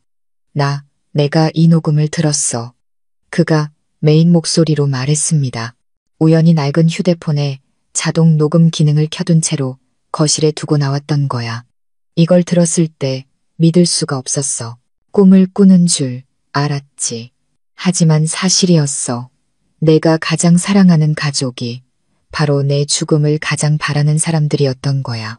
그는 수첩을 펼쳤습니다. 안에는 그들의 계획이 상세하게 적혀 있었습니다. 집을 누구에게 팔지, 돈은 어떻게 나눌지, 그리고 저를 합법적으로 쫓아낼 방법까지도. 그들은 모든 계획을 세워뒀어. 준호 씨가 말했습니다. 그들은 그냥 내가 죽기만을 기다리고 있었던 거야. 그때 깨달았어. 내 병보다 더 무서운 건 사람의 마음이라는 걸. 내가 그냥 이대로 누워있으면 정말로 죽게 될 거라는 걸 알았어. 병 때문에 죽고 가족의 잔인함 때문에 죽게 되겠지. 그리고 내가 죽으면 다음은 당신 차례일 거야. 그들은 절대 당신을 가만두지 않을 테니까. 미영아, 이제야 모든 것을 이해했습니다. 그가 죽은 척한 것은 그들의 마음을 떠보기 위함이 아니라 자기 자신과 저의 목숨을 구하기 위함이었습니다. 그는 자기 집에서 벌어지는 어두운 음모를 엿듣고 엿보기 위해 스스로 유령이 되어야만 했습니다. 그래서 그가 결연한 눈빛으로 저를 바라봤습니다. 난 결심했어. 더 이상 이 사람들과 함께 살 수 없다고. 더 이상 그들이 당신을 해치게 둘 수 없다고. 난 몰래 의사인 친구에게 연락해서 도움을 청했어. 그 친구가 심장 박동을 느리게 하고 호흡을 약하게 해서 마치 죽은 사람처럼 보이게 하는 약을 구해줬어. 난 기회를 기다렸어. 그들이 내가 정말로 죽었다고 믿는 그 순간 모든 것을 폭로하기 위해서. 막다른 길에 몰린 사람이 얼마나 무서워질 수 있는지 그들에게 똑똑히 보여줘야만 했어. 저는 그를 힘껏 껴안았습니다. 더 이상 슬픔 때문이 아니었습니다. 제 남편이 너무나 안쓰러워서 눈물이 났습니다. 그는 병마와 인간의 악의 두 가지와 홀로 싸워야만 했습니다. 그는 너무나 큰 짐을 지고 있었습니다. 하지만 저는 싸움이 아직 끝나지 않았다는 것을 알았습니다. 그들을 집에서 쫓아낸 것은 시작일 뿐이었습니다. 그들은 범죄를 저질렀습니다. 재산을 빼앗으려 했고 심지어 살인을 계획했습니다. 저는 그들을 그냥 둘 수 없었습니다. 준호 씨, 저는 그의 눈을 똑바로 쳐다봤습니다. 우리 경찰에 신고해야 해요. 저들이 법의 심판을 받지 않고 돌아다니게 할 수는 없어요. 준호 씨가 고개를 끄덕였습니다. 나도 알아. 하지만 그 전에 우리 집문서부터 되찾아야 해. 그건 아직 사채업자 손에 있어. 그리고 어머니와 혜진이는 절대 순순히 그놈이 누군지 알려주지 않을 거야. 그의 말이 맞았습니다. 또 한 번의 정면 대결은 피할 수 없었습니다. 하지만 이번에 우리는 혼자가 아니었습니다. 우리에겐 서로가 있었고 그들의 죄를 증명할 명백한 증거가 있었습니다. 모든 진실을 알게 된 후 제 마음속에서는 두려움이나 슬픔 대신 분노의 불길이 타올랐습니다. 그들은 단순한 탐욕주의자가 아니었습니다. 그들은 목적을 위해서라면 가족의 목숨까지도 희생시킬 수 있는 사람의 탈을 쓴 악마였습니다. 저와 준호 씨는 지체할 시간이 없다는 것을 알았습니다. 가장 시급한 일은 집문서를 되찾는 것이었습니다. 그러지 못하면 우리는 청춘을 바쳐 이룬 이 집을 허망하게 잃게 될 것이었습니다. 준호 씨는 모든 것을 치밀하게 계산하고 있었습니다. 그는 시어머니와 시누이의 성격상 절대 쉽게 굴복하지 않을 것이라고 예상했습니다. 집에서 쫓겨난 그들은 가만히 있지 않고 반드시 복수할 방법을 찾을 것이었습니다. 그리고 그것이 바로 우리의 기회였습니다. 준호 씨가 제게 말했습니다. 지금 그들은 우리가 단지 집을 독차지하기 위해 자기들을 쫓아냈다고 생각할 거야. 우리가 그들의 모든 음모를 알고 있다는 건 상상도 못하겠지. 그들은 사채업자를 찾아갈 거야. 협상을 하든 아니면 집을 빨리 처분해달라고 재촉하든 우리는 그들을 미행하기만 하면 돼. 준호 씨의 예상대로 이틀 뒤 박 여사와 혜진은 움직이기 시작했습니다. 그들의 얼굴에는 더 이상 두려움이 아닌 분노와 원망이 서려 있었습니다. 저와 준호 씨는 혜진이가 항상 들고 다니는 가방에 작은 추적장치를 몰래 넣어두었습니다. 예전에 저라면 상상도 못할 일이었지만 악마를 상대하기 위해서는 우리도 악마의 방법을 써야만 했습니다. 추적장치의 신호는 그들이 다른 지역의 깊고 어두운 골목 앞에서 멈췄음을 알려줬습니다. 준호 씨가 말했습니다. 틀림없어. 불법 사채, 사무실은 보통 저런 곳에 있지. 우리는 서두르지 않았습니다. 준호 씨는 형사로 일하는 오랜 친구에게 전화를 걸었습니다. 그는 죽은 척했던 일부터 가족들의 재산 탈취 음모까지 모든 것을 털어놓았습니다. 이야기를 들은 친구는 크게 분노하며 도움을 약속했습니다. 두 번째 계획, 더 큰 덫이 펼쳐졌습니다. 이번에는 저와 준호 씨뿐만 아니라 법이 우리의 편이 되어 주었습니다. 다음 날 박 여사와 혜진은 다시 그 골목을 찾았습니다. 이번에는 사복을 입은 형사들이 주변에 잠복해 있었습니다. 저와 준호 씨는 맞은편 카페에 앉아 한 형사의 몸에 부착된 작은 카메라를 통해 모든 상황을 지켜보고 있었습니다. 박 여사와 혜진은 간판도 없는 낡은 건물로 들어갔습니다. 잠시 후 온몸에 문신을 한 험악한 인상의 중년 남자가 나왔습니다. 그가 바로 사채업자였습니다. 도청 장치를 통해 그들의 대화가 들려왔습니다. 박 여사가 그를 설득하고 있었습니다. 사장님, 제발요. 시간을 조금만 더 주세요. 제 아들이 죽지 않고 다시 살아났어요. 그래서 일이 좀 꼬였습니다. 사채업자가 비웃었습니다. 무슨 소리야. 계약서에 도장 다 찍고 돈도 받아갔잖아. 이제 와서 안 죽었다니 나를 속이려는 거야? 난 그놈이 살았든 죽었든 상관없어. 정확히 한 달 뒤 원금의 이자까지 10억 못 가져오면 그 집은 내 거야. 내가 사람 보내서 깨끗하게 정리할 테니 그렇게 알아. 하지만 걔가 집 파는 걸 허락 안 해요. 혜진이 끼어들었습니다. 경찰에 신고하겠다고 협박까지 한다고요? 경찰, 그가 더 크게 웃었습니다. 내가 무서울 것 같아. 여기 내 서명이 들어간 계약서가 버젓이 있는데 어느 경찰이 나를 건드려? 아니면 내 동생들 보내서 네 오빠랑 직접 이야기 좀 해볼까? 얼마나 버틸 수 있는지 한번 보자고. 그 말을 듣자 박 여사와 혜진은 공포에 질렸습니다. 그들은 자신들이 진짜 범죄 조직과 엮였다는 것을 깨달았습니다. 그저 평범한 사채업자인 줄로만 알았는데 스스로 호랑이 굴에 들어온 셈이었습니다. 바로 그때 형사팀장이 신호를 보냈고 잠복해 있던 형사들이 순식간에 덮쳤습니다. 사채업자와 그의 부하들은 손쓸 틈도 없이 제압당했습니다. 박 여사와 혜진은 그 자리에서 기절하고 말았습니다. 불법 고금리 대출 및 담보 사기 조직 전체가 소탕되었습니다. 우리의 집문서와 함께 다른 많은 피해자들의 서류들도 발견되었습니다. 경찰서로 연행된 박 여사와 혜진은 부인할 수 없는 증거 앞에서 고개를 숙였습니다. 그들은 집문서를 훔친 것부터 저를 속이려 공모한 것까지 모든 범행을 자백했습니다. 준호 씨가 녹음했던 파일은 그들의 악랄한 음모를 증명하는 결정적인 증거가 되었습니다. 모든 것이 끝났다고, 정의가 실현되었다고 생각하는 순간이었습니다. 하지만 취조를 받던 혜진이 두려움에 떨며 형량을 줄여보고자 더 끔찍한 비밀을 털어놓았습니다. 그것은 몇 년 전 돌아가신 시아버지의 죽음과 관련된 비밀이었습니다. 그녀는 시아버지의 죽음이 단순한 교통사고가 아니었다고 말했습니다. 혜진의 자백은 원자폭탄처럼 모든 것을 파괴했습니다. 저는 준호 씨를 돌아보았습니다. 그의 얼굴은 새하얗게 질려 있었습니다. 그의 눈에는 극심한 고통과 혼란이 서려 있었습니다. 그의 아버지, 늘 온화하고 가족을 사랑했던 그분의 죽음에 다른 비밀이 숨겨져 있었다니. 그리고 그 죽음에 직접적으로 연관된 사람이 다름 아닌 그의 어머니, 박 여사라는 것이었습니다. 시아버지의 죽음에 비밀이 있다는 혜진의 자백은 사건을 완전히 다른 차원으로 끌어올렸습니다. 이것은 더 이상 재산 다툼이나 사기 음모가 아닌 중대한 형사사건이 되었습니다. 저는 준호 씨를 바라봤습니다.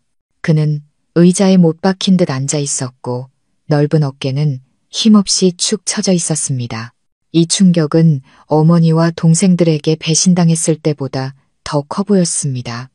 아버지는 그의 우상이자 그가 항상 존경하고 따르던 분이었습니다. 몇 년 전 교통사고로 인한 갑작스러운 죽음은 이미 큰 상처였습니다. 그런데 이제 그 죽음이 사고가 아닌 음모일 수 있다는 사실은 그에게 완전한 붕괴를 의미했습니다.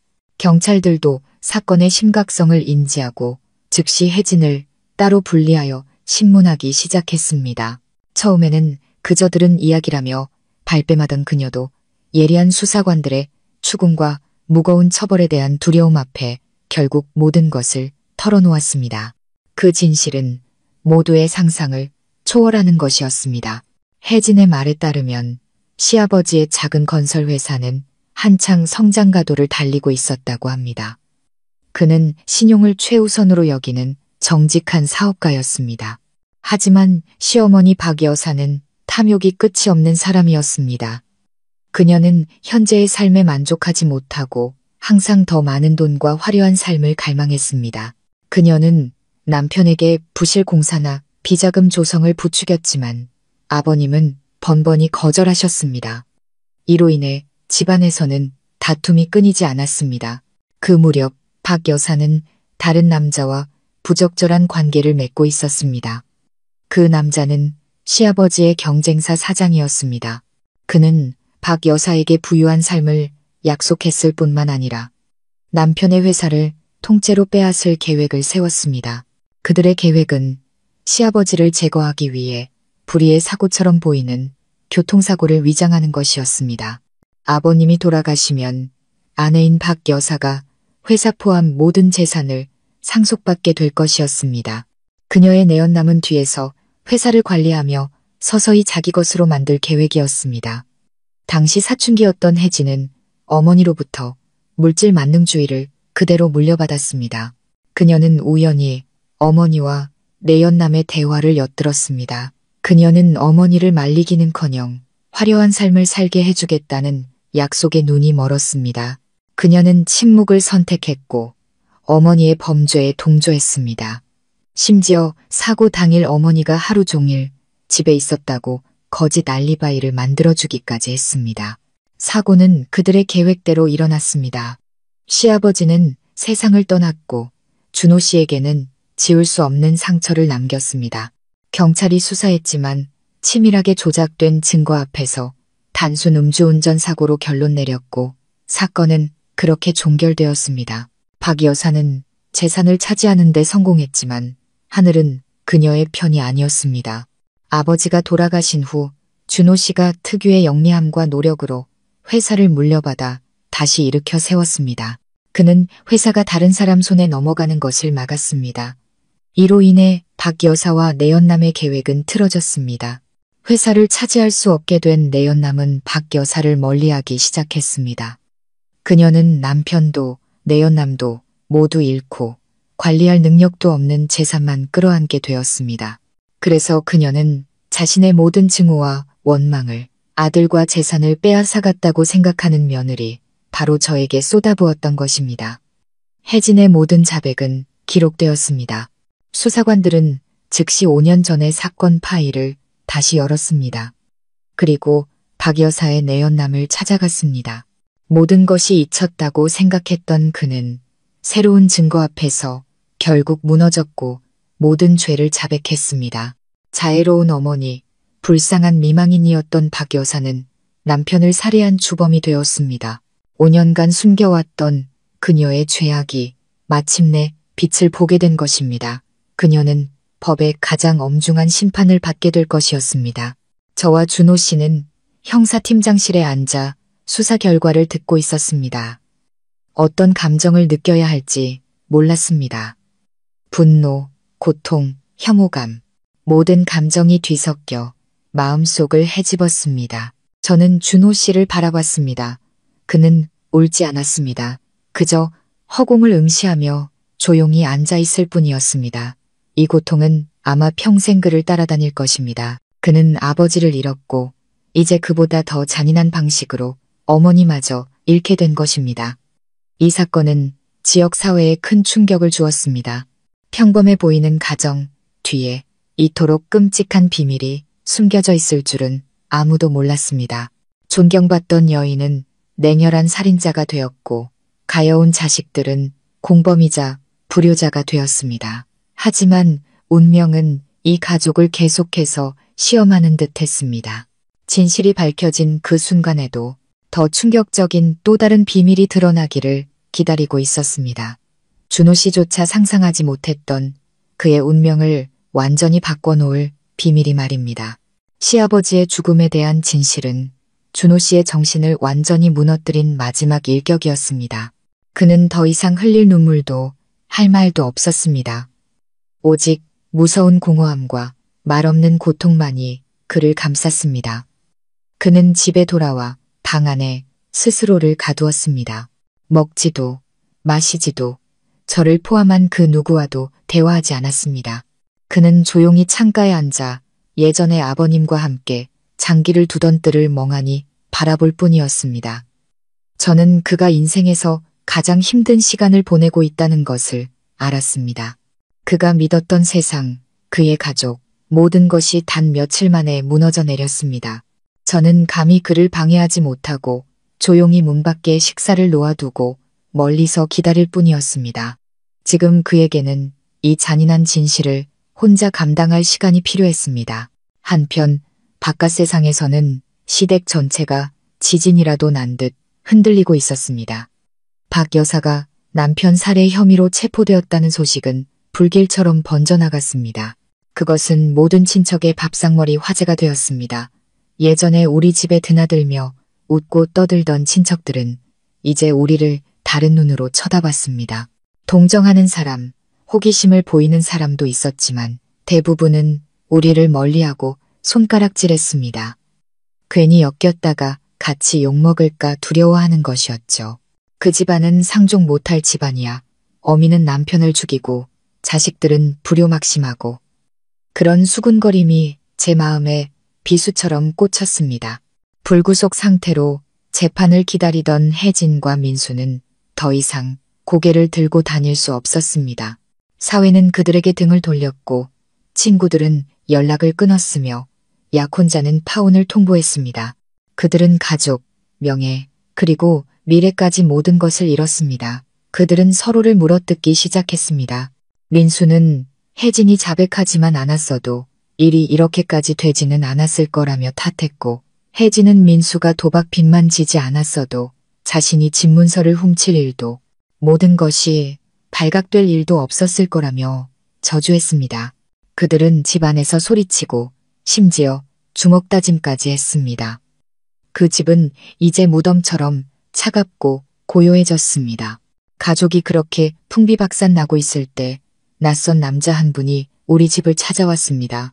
60대 정도로 보이는 희끗희끗한 머리에 인자한 인상을 가졌지만 얼굴에는 고된 세월의 흔적이 깊게 새겨져 있었습니다. 그는 자신을 시아버지의 오랜 친구인 임 선생이라고 소개했습니다. 그는 지난 30년간 지켜온 중요한 비밀이 있으며 이제는 말해야 할 때가 온 것 같다고 했습니다. 저는 그를 안으로 모시고 차를 한 잔 내어드렸습니다. 며칠간 침묵하던 준호 씨도 마침내 방에서 나왔습니다. 아마도 아버지의 옛 친구라는 말에 작은 희망이나 호기심이 생겼던 모양입니다. 임 선생은 준호 씨를 오랫동안 바라봤습니다. 그의 눈빛에는 동정과 미안함이 뒤섞여 있었습니다. 이윽고 그는 무거운 목소리로 입을 열었습니다. 준호 군, 미안하네. 진작 이 사실을 말해줬어야 했는데 자네 아버님과의 약속 때문에 침묵할 수밖에 없었어. 무슨 말씀이시죠? 준호 씨가 쉰 목소리로 물었습니다. 임 선생은 찻잔을 내려놓으며 깊은 한숨을 내쉬었습니다. 준호 군, 자네는 박 여사와 자네 아버님의 친아들이 아닐세. 그 말은 청천벽력 같았습니다. 저와 준호 씨는 귀를 의심하며 얼어붙었습니다. 네? 그게 무슨... 준호 씨가 더듬거렸습니다. 임 선생은 고개를 끄덕였습니다. 사실이야. 30년 전 자네 아버님께서 보유권에 있던 자네를 입양하셨네. 자네 친부모님은 사고로 돌아가셨지. 당시 갓 결혼했던 아버님 부부는 아이가 없었어. 마음이 정말 따뜻했던 분이지. 자네를 친아들처럼 여기고 조금의 부족함도 없이 키우기로 결심하셨다네. 그리고 자네가 혹시라도 상처받을까봐 이 비밀을 영원히 지켜달라고 내게 신신당부하셨지. 준호 씨는 미동도 없이 앉아 있었습니다. 그의 얼굴에는 아무 감정도 드러나지 않았습니다. 아마도 너무 많은 충격을 받아 심장이 돌처럼 굳어버린 듯 했습니다. 임 선생이 말을 이었습니다. 하지만 박 여사는 달랐어. 그녀는 한 번도 자네를 진심으로 사랑한 적이 없었네. 그저 남편을 곁에 두기 위한 도구로 생각했지. 혜진이와 민수가 태어난 후에는 자네를 더 구박했어.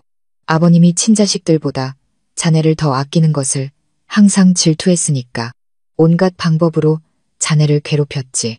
자네 아버님은 그 모든 걸 알고 계셨네. 너무나 괴로워하셨지만 가정을 지키기 위해 참고 또 참으셨던 거야. 그리고 그 모든 사랑으로 자네에게 부족한 부분을 채워주려 애쓰셨지. 그 말을 듣는 순간 준호 씨의 눈에서 눈물이 터져 나왔습니다. 며칠간 억눌렀던 눈물이 본물처럼 쏟아졌습니다. 그는 자신이 입양하라는 사실 때문에 우는 것이 아니었습니다. 돌아가신 아버지가 너무나 그리워서 그 위대한 분이 자신에게 베풀었던 피보다 진한 사랑 때문에 울고 있었습니다. 그는 이제야 아버지가 왜 항상 자신을 감싸고 모든 좋은 것을 자신에게 주려 했는지 이해했습니다. 선생님, 제가 메인 목소리로 물었습니다. 그런데 왜 지금 이 이야기를 해주시는 건가요? 임 선생은 저와 준호 씨를 번갈아 보며 결연한 눈빛으로 말했습니다. 이제 자네가 진실을 알아야 할 때가 됐기 때문일세. 준호 군. 그리고 자네의 것을 되찾아야 할 때이기도 하고 자네 아버님은 돌아가시기 전에 건설 회사만 남기신 게 아닐세. 그분은 자네에게 박 여사도 이 집안 사람 누구도 모르는 거대한 재산을 남겨주셨네. 그것은 바로 자네 친부모님께서 남기신 거대 부동산 그룹의 모든 지분일세. 다시 한번 우리는 엄청난 충격에 휩싸였습니다. 준호 씨의 친부모님, 부동산 그룹이라니 대체 무슨 일이 벌어지고 있는 걸까요? 준호 씨의 진짜 정체는 무엇일까요? 임 선생은 서류 가방에서 파일 하나를 꺼냈습니다. 이것이 자네 친부모님의 유언장과 자네 아버님의 유언장일세.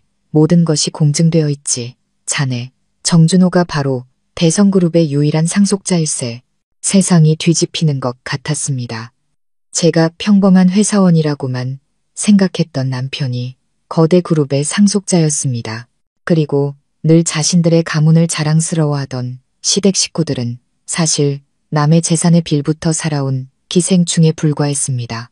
수십 년간 그 사실조차 모른 채 말입니다. 저는 문득 깨달았습니다. 연극은 아직 끝나지 않았습니다. 진짜 복수는 아마 지금부터 시작될 것이었습니다.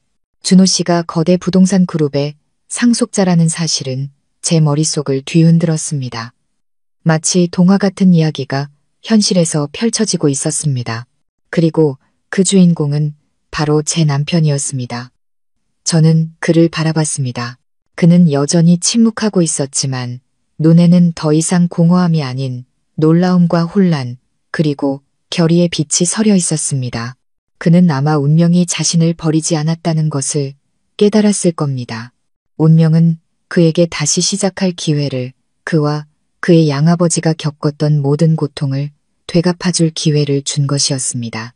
임 선생은 모든 비밀을 털어놓은 뒤 차분히 상황을 설명했습니다. 준호 씨의 친부모님은 자수성가한 성공한 사업가였습니다. 그들은 맨손으로 대성그룹을 일구었습니다. 하지만 불행히도 준호 씨가 갓난아기였을 때 사고로 세상을 떠났습니다. 그들의 모든 재산과 지분은 신탁재단에 의해 관리되었습니다. 준호 씨가 30살이 되어 능력과 품성을 증명하면 모든 상속권을 돌려받는다는 조건이었습니다. 준호 씨의 양아버지, 즉 시아버지는 그의 친부모님과 가장 절친한 친구였습니다. 그는 준호 씨를 입양했을 뿐만 아니라 그의 재산을 조용히 지켜주었습니다. 그는 준호 씨가 부모님이 남긴 유산에 걸맞은 훌륭하고 사회에 도움이 되는 사람으로 성장하도록 가르쳤습니다. 정말 위대한 분이셨지. 임 선생이 존경심 가득한 목소리로 말했습니다. 그는 그 재산을 차지할 수도 있었지만 그러지 않았네. 그저 죽은 친구와의 약속을 지키고 싶어 했을 뿐이야. 평생을 청렴하게 살면서 자네를 자신과 같은 사람으로 키워내셨지. 하늘에 계신 자네 아버님과 친부모님께서 분명 자네를 매우 자랑스러워 하실 걸세. 준호 씨는 자리에서 일어나 양아버지의 영정사진 앞으로 다가가 향을 피웠습니다. 그는 오랫동안 말없이 서 있었습니다. 저는 그의 마음속에서 격렬한 싸움이 벌어지고 있음을 알았습니다. 그는 돈이나 권력을 탐하는 사람이 아니었습니다. 그저 아내와 함께 평온한 삶을 살고 싶어 했을 뿐입니다. 하지만 이제 운명은 그의 어깨에 너무나 큰 책임을 지웠습니다. 그는 거대 그룹을 경영해야 할 뿐만 아니라 속부터 썩어버린 가족과도 맞서야 했습니다. 그곳은 탐욕과 질투가 혈연의 정을 죽여버린 곳이었습니다. 임 선생이 떠난 후 준호 씨는 마침내 제게 말을 걸었습니다. 그는 재산 이야기는 하지 않고 단 한 가지만 물었습니다. 미영아, 날 믿어? 저는 그의 눈을 똑바로 바라보며 한치의 망설임도 없이 고개를 끄덕였습니다. 믿어요. 무슨 일이 있어도 항상 당신 곁에 있을 거예요. 그는 저를 품에 안았습니다. 고마워. 앞으로의 길이 험난하겠지만 당신만 곁에 있으면 아무것도 두렵지 않아. 다음 날 준호 씨는 완전히 다른 사람이 되어 있었습니다. 그는 더 이상 침울한 남자가 아니었습니다. 말끔하게 면도를 하고 새 옷으로 갈아입은 그는 마치 전쟁에 나가는 장군 같았습니다. 그는 변호사와 함께 신탁재단을 찾아가 상속 절차를 밟았습니다. 모든 유언장과 법적 서류가 명확했기에 일은 순조롭게 진행되었습니다. 단 일주일 만에 평범한 회사원이었던 정준호는 공식적으로 대성그룹의 회장이 되었습니다. 이 소식은 제게에 큰 파장을 일으켰습니다. 거대 그룹의 후계자가 이렇게 갑자기 나타날 줄은 아무도 예상하지 못했습니다. 하지만 가장 큰 폭풍은 시댁 식구들 사이에서 일어났습니다. 그 소식을 들은 친척들은 제정신이 아니었습니다. 늘 자신들의 가문을 자랑스러워하던 그들은 이제 잔인한 진실과 마주해야 했습니다. 그들이 항상 무시하고 멸시했던 사람이 사실은 가문에서 가장 부유하고 강력한 사람이었던 것입니다. 그들의 첫 반응은 질투와 분노였습니다. 그들은 준호 씨가 부정한 방법으로 재산을 빼앗았다거나 사기꾼이라는 헛소문을 퍼뜨리기 시작했습니다. 심지어 그룹 본사까지 찾아와 재산을 나누라며 난동을 부리기도 했습니다. 하지만 그 모든 행동은 명백한 법적 증거 앞에서 무의미했습니다. 준호 씨는 흔들리지 않고 침착하게 모든 상황에 대처했습니다.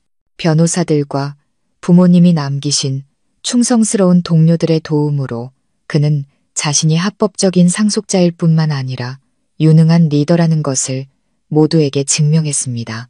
하지만 준호 씨는 진짜 싸움이 재개가 아닌 바로 자신의 가족 안에 있다는 것을 알았습니다. 그는 이 가족 깊숙이 파고든 종양을 뿌리 뽑아야만 했습니다. 그는 자신의 권력과 재산을 이용해 죄를 지은 자들을 심판하기로 결심했습니다. 그는 자신이 자라온 바로 그 집에서 가족회의를 열었습니다. 불구속 상태인 혜진과 민수를 포함하여 모든 친척이 참석했습니다. 그들은 혈연의 정 때문이 아니라 호기심과 거대한 재산의 일부라도 얻을 수 있을까 하는 희미한 희망 때문에 온 것이었습니다. 준호 씨는 예전에 양아버지가 앉으시던 상석에 앉았습니다. 그는 더 이상 과거의 준호가 아니었습니다. 그에게서는 누구도 감히 똑바로 쳐다보지 못할 리더의 위엄이 느껴졌습니다. 그는 말을 많이 하지 않았습니다. 그저 2개의 영상을 보여주었을 뿐입니다. 첫 번째는 CCTV 영상으로 박 여사와 혜진, 민수가 저를 얼마나 잔인하게 폭행했는지를 담고 있었습니다. 2번째는 경찰서에서 혜진이 자신의 어머니가 남편을 살해하고 재산을 빼앗으려 한 모든 음모를 자백하는 영상이었습니다. 방 안은 숨소리 하나 들리지 않을 정도로 조용해졌습니다. 그들은 자신들이 가족이라 부르던 사람들이 얼마나 잔인하고 비인간적인지 직접 보고 듣게 된 것입니다. 영상이 끝난 후 준호 씨가 입을 열었습니다. 그의 목소리는 얼음장처럼 차가웠습니다. 오늘 여러분을 이 자리에 모신 것은 제 신세를 한탄하거나 동정을 구하기 위함이 아닙니다. 저는 단지 이 가문의 어른으로서 여러분께 공정한 판단을 구하고 싶습니다. 이런 죄를 지은 제 어머니와 2 동생이 과연 용서받을 자격이 있다고 생각하십니까? 그 질문은 그 자리에 있는 모든 사람의 양심을 깊숙이 파고들었습니다. 그들은 어떤 선택을 할까요? 혈연의 편에 설까요? 아니면 정의의 편에 설까요? 그리고 바로 그 순간 이 가족의 비극은 절정으로 치달았습니다. 준호 씨의 질문은 숨막히는 정적 속에서 무겁게 떠 있었습니다. 모든 시선은 혜진과 민수, 그리고 박 여사가 앉았어야 할 빈 의자로 향했습니다. 아무도 감히 대답하지 못했습니다. 그들은 두려웠습니다. 어느 한쪽 편에 서는 것이 자신들의 가문이 이토록 잔인한 괴물들을 낳았다는 진실을 마주하는 것이 두려웠습니다. 무거운 침묵이 계속되었습니다. 마침내 가문에서 가장 연장자이고 존경받는 작은할아버지가 떨리는 몸으로 일어섰습니다. 그는 준호 씨와 고개를 푹 숙인 혜진, 민수를 번갈아 보며 갈라진 목소리로 말했습니다. 준호야, 이 일은 정말 우리 가문 전체의 수치다. 우리는 더 이상 할 말이 없구나. 내 어미와 동생들이 저지른 죄는 하늘이 용서하지 않을 것이다. 우리가 감히 너에게 그들을 용서해달라고 할 자격이 없다. 모든 것은 법의 심판에 맡기자. 그의 말은 혜진과 민수의 마지막 희망을 꺾는 망치질과도 같았습니다. 그들은 자신들이 친족에게서도 버림받았다는 것을 깨달았습니다. 더 이상 기댈 곳이 없었습니다. 본래 성격이 난폭했던 민수가 갑자기 벌떡 일어나 준호 씨를 손가락질하며 미친 듯이 소리쳤습니다. 너 이 근본도 없는 놈. 넌 내 형도 아니야. 네가 뭔데 우리를 심판해. 당장 이 집에서 꺼져.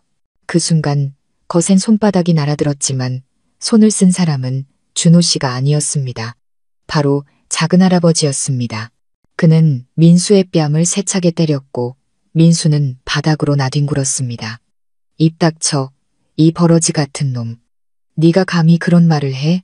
네가 지금 욕하고 있는 저 사람이 수십 년간 이 집안 전체를 먹여 살린 사람이라는 건 알고나 있어? 너희가 누구의 재산 위에서 살고 있었는지 아느냐고. 저와 준호 씨, 그리고 임 선생만 알던 준호 씨의 출생 비밀이 이제 가문 사람에 의해 폭로되었습니다. 친척들은 다시 한번 경악했습니다. 그들은 경외와 약간의 존경이 섞인 눈으로 준호 씨를 바라봤습니다. 준호 씨는 더 이상 아무 말도 할 필요가 없었습니다. 진실이 스스로를 증명했기 때문입니다. 그는 일어나 혜진과 민수 앞으로 다가갔습니다. 그는 분노가 아닌 연민의 눈으로 그들을 바라봤습니다. 나는 당신들의 형이 아니야. 맞아. 그리고 당신들 같은 동생을 원하지도 않아. 하지만 나는 여전히 아버지의 양아들이야. 나는 그분께 큰 은혜를 입었고 그분을 해친 자들이 평온하게 살도록 내버려 두지 않을 거야. 그는 변호사들을 돌아보며 말했습니다. 모든 법적 절차는 규정대로 진행해 주십시오. 저들이 마땅히 받아야 할 가장 무거운 처벌을 받게 하고 싶습니다. 재판은 오래 걸리지 않았습니다. 살인교사 및 재산 탈취 혐의로 박 여사는 법정 최고형인 무기징역을 선고받았습니다. 공범 및 범죄, 은닉 혐의로 혜진과 민수 역시 각각 실형을 선고받았습니다. 사채업자와 그의 조직원들도 모두 법의 심판을 받았습니다. 늦었지만 정의는 마침내 실현되었습니다. 재판이 끝난 후 준호 씨는 고통스러운 기억이 가득한 옛집을 팔기로 결정했습니다. 그는 그 돈의 일부로 양아버지의 이름을 딴 자선재단을 설립하여 어려운 환경에 처한 아이들을 돕기 시작했습니다. 그는 아버지가 남기신 따뜻한 마음을 이어가고 싶다고 말했습니다. 그는 공식적으로 대성그룹을 이끌기 시작했습니다. 그의 뛰어난 재능과 인품으로 그룹은 빠르게 성장했고 그는 존경받는 기업가가 되었습니다. 하지만 그는 결코 과거를, 인생이 가르쳐준 값비싼 교훈을 잊지 않았습니다. 모든 것을 잃었다고 생각했던 저는 이제 꿈에도 그려보지 못했던 삶을 살게 되었습니다. 더 이상 두려움 속에서 참고 살지 않아도 되었습니다. 저는 사랑받고 존중받으며 온전한 제 자신으로 살 수 있게 되었습니다. 저와 준호 씨는 사랑과 신뢰만이 가득한 새로운 가정을 꾸렸습니다. 어느 날 오후 저와 준호 씨는 해변을 거닐고 있었습니다. 붉게 타오르는 노을을 바라보던 준호 씨가 제게 물었습니다. 미영아, 나랑 결혼한 거 후회한 적 있어? 저는 미소 지으며 고개를 저었습니다. 단 한 번도 없어요. 다만 우리가 그들의 진짜 모습을 조금 더 일찍 알았다면 아버님이 그렇게 억울하게 돌아가시지 않았을 텐데 하는 아쉬움은 있어요. 준호 씨는 저를 안아주었습니다. 다 지난 일이야. 이제 우리는 하늘에 계신 아버지와 내 친부모님께서 편히 쉬실 수 있도록 정말 행복하게 살아야 해. 우리는 손을 잡고 수평선을 바라봤습니다. 파도는 마치 상처 입은 우리 마음을 어루만지는 어머니의 자장가처럼 부드럽게 밀려왔습니다. 인생은 길고 앞으로 더 많은 시련이 있겠지만 저는 더 이상 두렵지 않았습니다. 그가 곁에 있는 한 우리는 모든 것을 함께 이겨낼 수 있을 테니까요. 저희의 이야기는 슬픈 이야기일지도 모릅니다. 하지만 동시에 사랑과 희생, 그리고 정의의 힘에 대한 이야기이기도 합니다. 그것은 인생이 아무리 잔인하고 사람의 마음이 아무리 악독할지라도 결국 진실과 사랑의 빛이 항상 승리한다는 것을 보여줍니다. 그리고 저는 깨달았습니다. 행복이란 모든 것을 갖는 것이 아니라 지금 가진 것을 소중히 여기고 그것을 지키기 위해 용감하게 싸우는 것이라는 것을요. 박 여사와 혜진, 민수에 대한 판결은 우리 인생의 어두운 장을 마감했습니다. 하지만 그 여운은 오랫동안 남았습니다. 정의는 실현되었지만 마음의 상처는 완전히 아물지 않았습니다. 거대 그룹의 회장이 된 준호 씨는 예전의 순수한 미소를 되찾지 못했습니다. 양아버지를 잃은 슬픔과 존경했던 어머니에 대한 끔찍한 진실은 그의 영혼에 무거운 짐이 되었습니다. 그는 현실을 잊기 위해 일에만 몰두했습니다. 밤늦게까지 이어지는 회의와 잦은 해외 출장, 그는 성공했고 모두의 존경을 받았지만 저는 그의 마음 깊은 곳에 여전히 가족의 파편을 찾아 헤매는 외로운 아이가 있다는 것을 알았습니다.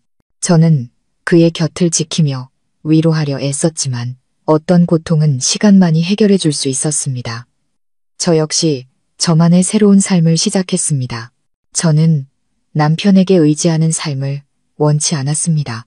저는 제 저축과 준호 씨의 도움으로 작은 꽃집을 열었습니다. 그것은 제 어린 시절의 꿈이었습니다. 희망이라는 이름의 제 꽃집은 금세 동네 명소가 되었습니다. 저는 꽃을 가꾸고 사람들에게 아름다움과 기쁨을 선물하는 일에서 행복을 찾았습니다.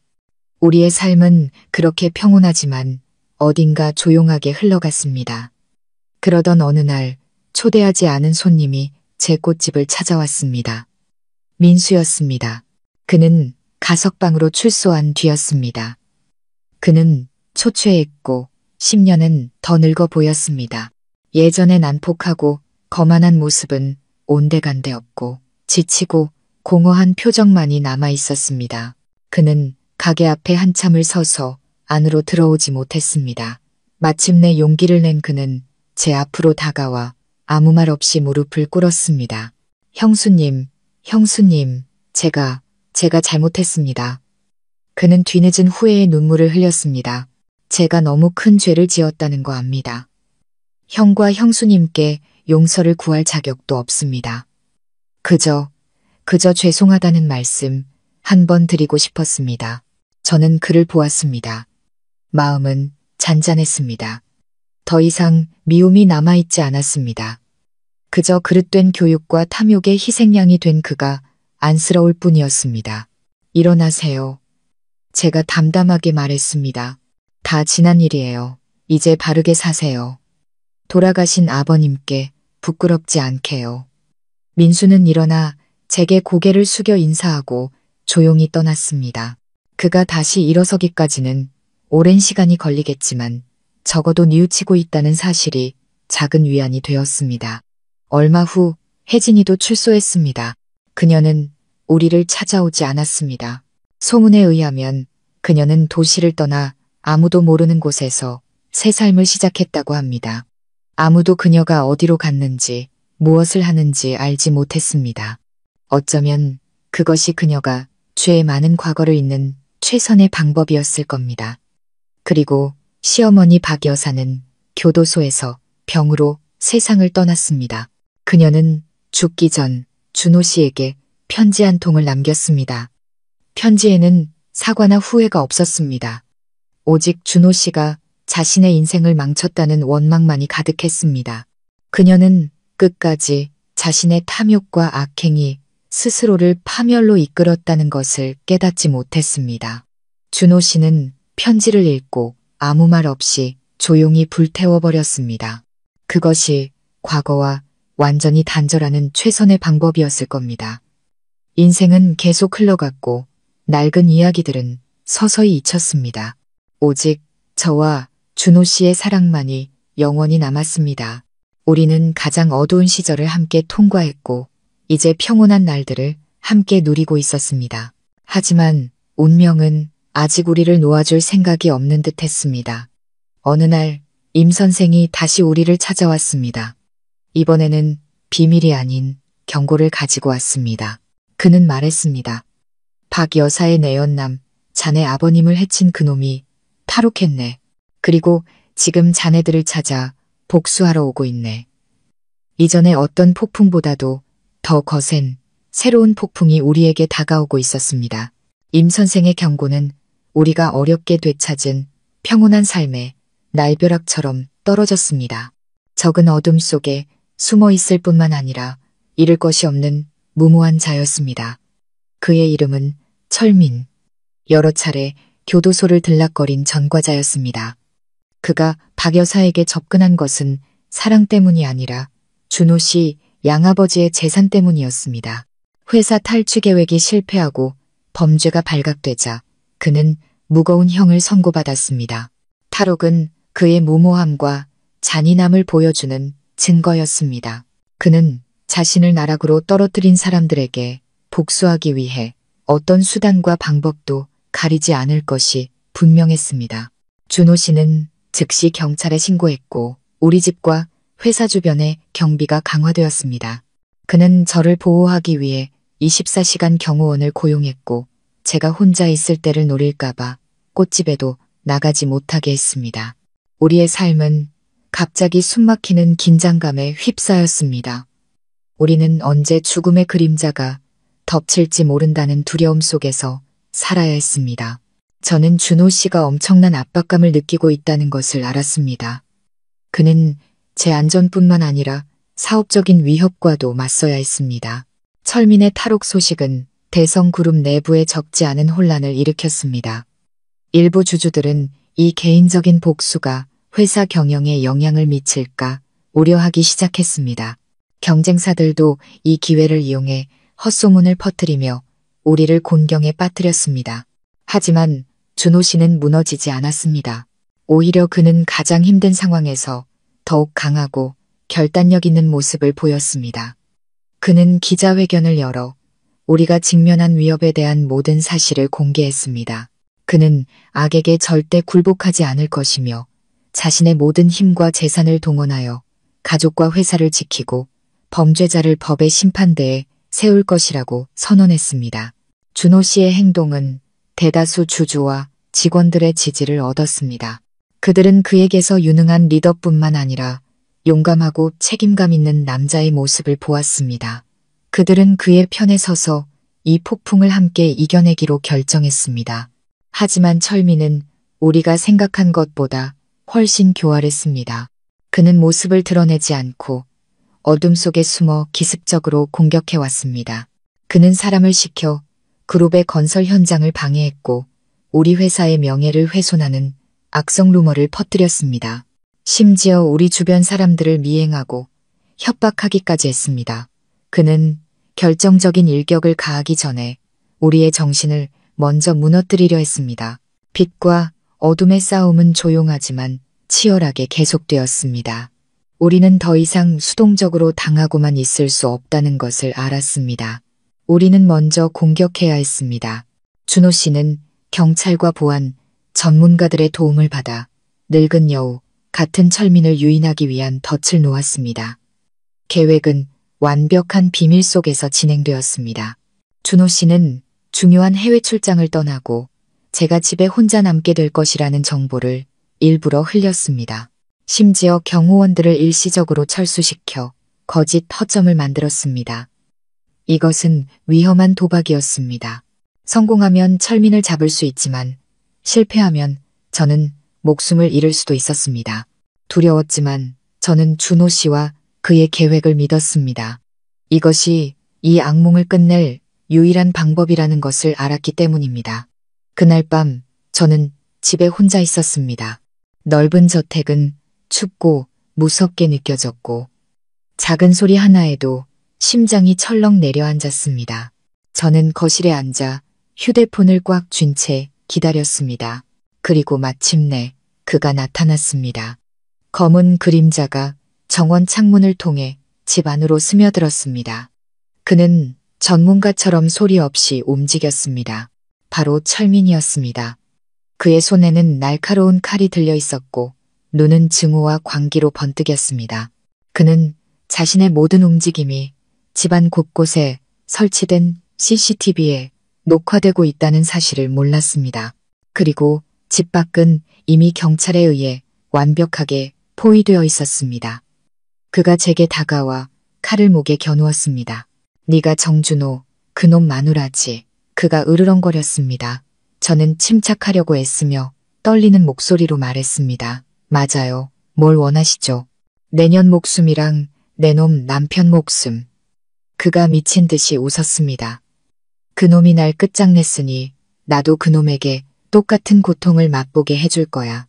바로 그때 집안의 모든 불이 환하게 켜지고 경보음이 울려 퍼졌으며 사방에서 경찰들이 들이닥쳤습니다. 철민은 당황했습니다. 그는 저를 인질로 삼아 탈출하려 했지만 이미 기회는 없었습니다. 형사팀장의 공포탄 한 발이 그의 정신을 흔들었고 그 순간 저는 온 힘을 다해 그의 손을 세게 물었습니다. 그는 고통에 저를 놓쳤습니다. 즉시 경찰들이 달려들어 그를 제압했습니다. 싸움은 끝났습니다. 악은 다시 한번 정의 앞에 무릎을 꿇었습니다. 철민은 탈옥, 살인미수, 협박 등의 혐의로 이전보다 훨씬 더 무거운 형을 선고받았습니다. 그는 자신이 저지른 모든 죄의 대가를 치르게 될 것이었습니다. 마지막 폭풍이 지나가고 하늘은 다시 맑아졌습니다. 하지만 저와 준호 씨는 우리의 싸움이 아직 끝나지 않았다는 것을 알았습니다. 우리는 외부의 적뿐만 아니라 우리 마음속의 상처와도 계속 싸워야 했습니다. 철민의 체포는 우리가 겪었던 끔찍한 날들의 종지부를 찍었습니다. 모든 것이 제자리로 돌아왔습니다. 대성그룹은 준호 씨의 리더십 아래 더욱 성장했고 제 꽃집, 희망도 유명 브랜드가 되었습니다. 우리 부부의 이야기는 많은 사람에게 영감을 주었습니다. 우리는 역경을 이겨낸 사랑의 상징이 되었습니다. 하지만 사업적인 성공이 가족의 빈자리를 채울 수는 없었습니다. 준호 씨는 바쁜 와중에도 항상 저를 위한 시간을 냈습니다. 우리는 함께 여행하고 봉사하며 잃어버린 시간들을 채워나갔습니다. 하지만 저는 그의 마음 깊은 곳에 지울 수 없는 슬픔이 남아있다는 것을 알았습니다. 어머니는 교도소에서 세상을 떠났고 여동생은 행방불명, 남동생은 여전히 힘겹게 새 삶을 살고 있었습니다. 그는 성공했지만 동시에 외로운 남자였습니다. 어느 날 민수가 그룹 본사를 찾아왔습니다. 그는 더 이상 철없는 망나니가 아니었습니다. 가족의 비극과 수감 생활을 겪으며 그는 완전히 변해 있었습니다. 건설 현장에서 일한 그의 피부는 검게 그을려 있었습니다. 그는 돈을 구걸하러 온 것이 아니라 빚을 갚으러 왔습니다. 그는 준호 씨에게 작은 나무 상자를 건넸습니다. 안에는 제가 예전에 그의 도박 빚을 갚아주기 위해 땅을 팔았던 돈이 고스란히 들어 있었습니다. 형수님, 그가 더듬거리며 말했습니다. 이 돈, 제가 지난 몇 년간 힘들게 일해서 모은 겁니다. 제가 저지른 죄를 이걸로 다 씻을 수는 없겠지만 그래도 꼭 돌려드리고 싶었습니다. 그래야 제 마음이 편할 것 같아서요. 준호 씨는 말없이 그를 바라봤습니다. 그는 상자를 받고 말했습니다. 이 돈은 내가 갖지 않겠다. 아버지 이름으로 된 자선재단에 기부할게. 네가 지은 죄를 갚는 방법이라고 생각해라. 그는 민수의 어깨를 두드렸습니다. 바르게 살아라. 하늘에 계신 아버지가 실망하시지 않도록. 민수는 눈물을 터뜨렸습니다. 그는 고개 숙여 감사 인사를 하고 떠났습니다. 그의 뒷모습을 보며 저와 준호 씨는 조금이나마 마음이 가벼워지는 것을 느꼈습니다. 적어도 가족 중 한 명은 올바른 길을 찾은 셈이니까요. 우리의 삶은 계속 흘러갔습니다. 우리에게는 아들 하나, 딸 하나, 두 아이가 생겼습니다. 우리 집은 늘 아이들의 웃음소리로 가득 찼습니다. 준호 씨는 최고의 아빠가 되었습니다. 그는 아이들이 자신과 같은 불행을 겪지 않도록 모든 사랑을 쏟아부었습니다. 하지만 과거는 때때로 꿈속에서 찾아왔습니다. 저는 여전히 시집살이 하던 서러운 날들과 시댁 식구들의 잔인한 폭행을 꿈에서 보곤 했습니다. 준호 씨는 꿈속에서 여전히 아버지의 이름을 불렀습니다. 우리는 이 상처와 평생을 함께 살아가야 한다는 것을 알았습니다. 어느 날 저녁 아이들이 잠든 후 저와 준호 씨는 베란다에 앉아 밤하늘의 별을 바라보고 있었습니다. 제가 물었습니다. 준호 씨, 만약 그날 당신이 죽은 척하지 않았다면 우리 인생은 어떻게 됐을까요? 그는 잠시 침묵하다 말했습니다. 아마 난 정말 죽었을 거고 당신도 평온하게 살지 못했겠지. 우리가 오늘을 얻기 위해 치른 대가가 너무 컸어. 하지만 후회는 없어. 그 시련 덕분에 우리가 지금 가진 행복이 얼마나 소중한지 알게 됐으니까. 그는 제 손을 잡았습니다. 미영아, 고마워. 항상 내 곁에서 가장 힘든 시간들을 함께 해주어서. 당신은 내 인생 최고의 선물이야. 저는 미소 지으며 그의 어깨에 기댔습니다. 맞습니다. 우리는 너무나 큰 대가를 치렀지만 무너지지 않았습니다. 우리는 함께 더 강해졌고 서로를 더 사랑하게 되었습니다. 그리고 저는 미래가 어떻게 되든 우리가 함께하는 한 모든 것을 이겨낼 수 있다는 것을 압니다. 우리의 사랑은 불과 눈물 속에서 단련되어 영원히 꺼지지 않는 불꽃이 되었기 때문입니다. 우리 가족의 이야기는 나중에 전설처럼 회자되었습니다.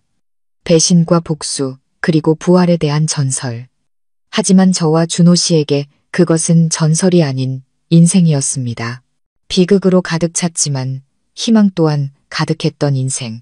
그리고 저는 믿습니다. 어딘가에 여전히 저처럼 부당함과 서러움을 겪고 있는 여성들이 많이 있을 거라는 것을요. 저는 그들에게 말하고 싶습니다. 절대 희망을 포기하지 말라고. 당신의 행복을 위해 강하게 맞서 싸우라고. 그 누구도 당신의 미소와 존엄성을 빼앗을 권리는 없으니까요. 그리고 믿으세요. 비가 온 뒤에는 반드시 하늘이 맑게 갤 것이라고. 세월이 흘러 아이들이 자라고 우리 부부의 머리에도 흰머리가 늘어났을 때 그 옛날의 죽음 연기는 더 이상 악몽이 아닌 인생에 대한 뼈아픈 교훈으로 가끔 회자되었습니다. 그것은 우리에게 진정한 사랑의 가치와 혈연과 탐욕 사이에 아슬아슬한 경계, 그리고 막다른 길에 몰렸을 때 인간 내면에 숨겨진 힘을 일깨워 주었습니다. 우리는 아이들에게 이 이야기를 들려주며 바르게 살고 자신을 사랑해주는 사람들을 소중히 여기며 절대 돈 때문에 인격을 잃지 말라고 가르쳤습니다. 대성그룹은 준호 씨의 리더십 아래 사회에 크게 공헌하는 최고의 기업 중 하나가 되었습니다. 양아버지와 준호 씨의 이름을 딴 정민자선재단은 수천 명의 불우한 이웃을 돕고 학교와 병원을 지으며 희망을 전파했습니다. 준호 씨는 양아버지의 꿈을 이루며 그가 선택했던 따뜻한 길을 이어갔습니다. 그는 더 이상 과거에 얽매이지 않았습니다.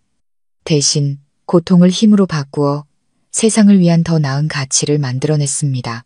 제 꽃집, 희망 역시 큰 체인으로 성장하여 어려운 환경에 많은 여성에게 일자리를 제공했습니다. 저는 제 이야기를 나누는 자리를 자주 마련했습니다.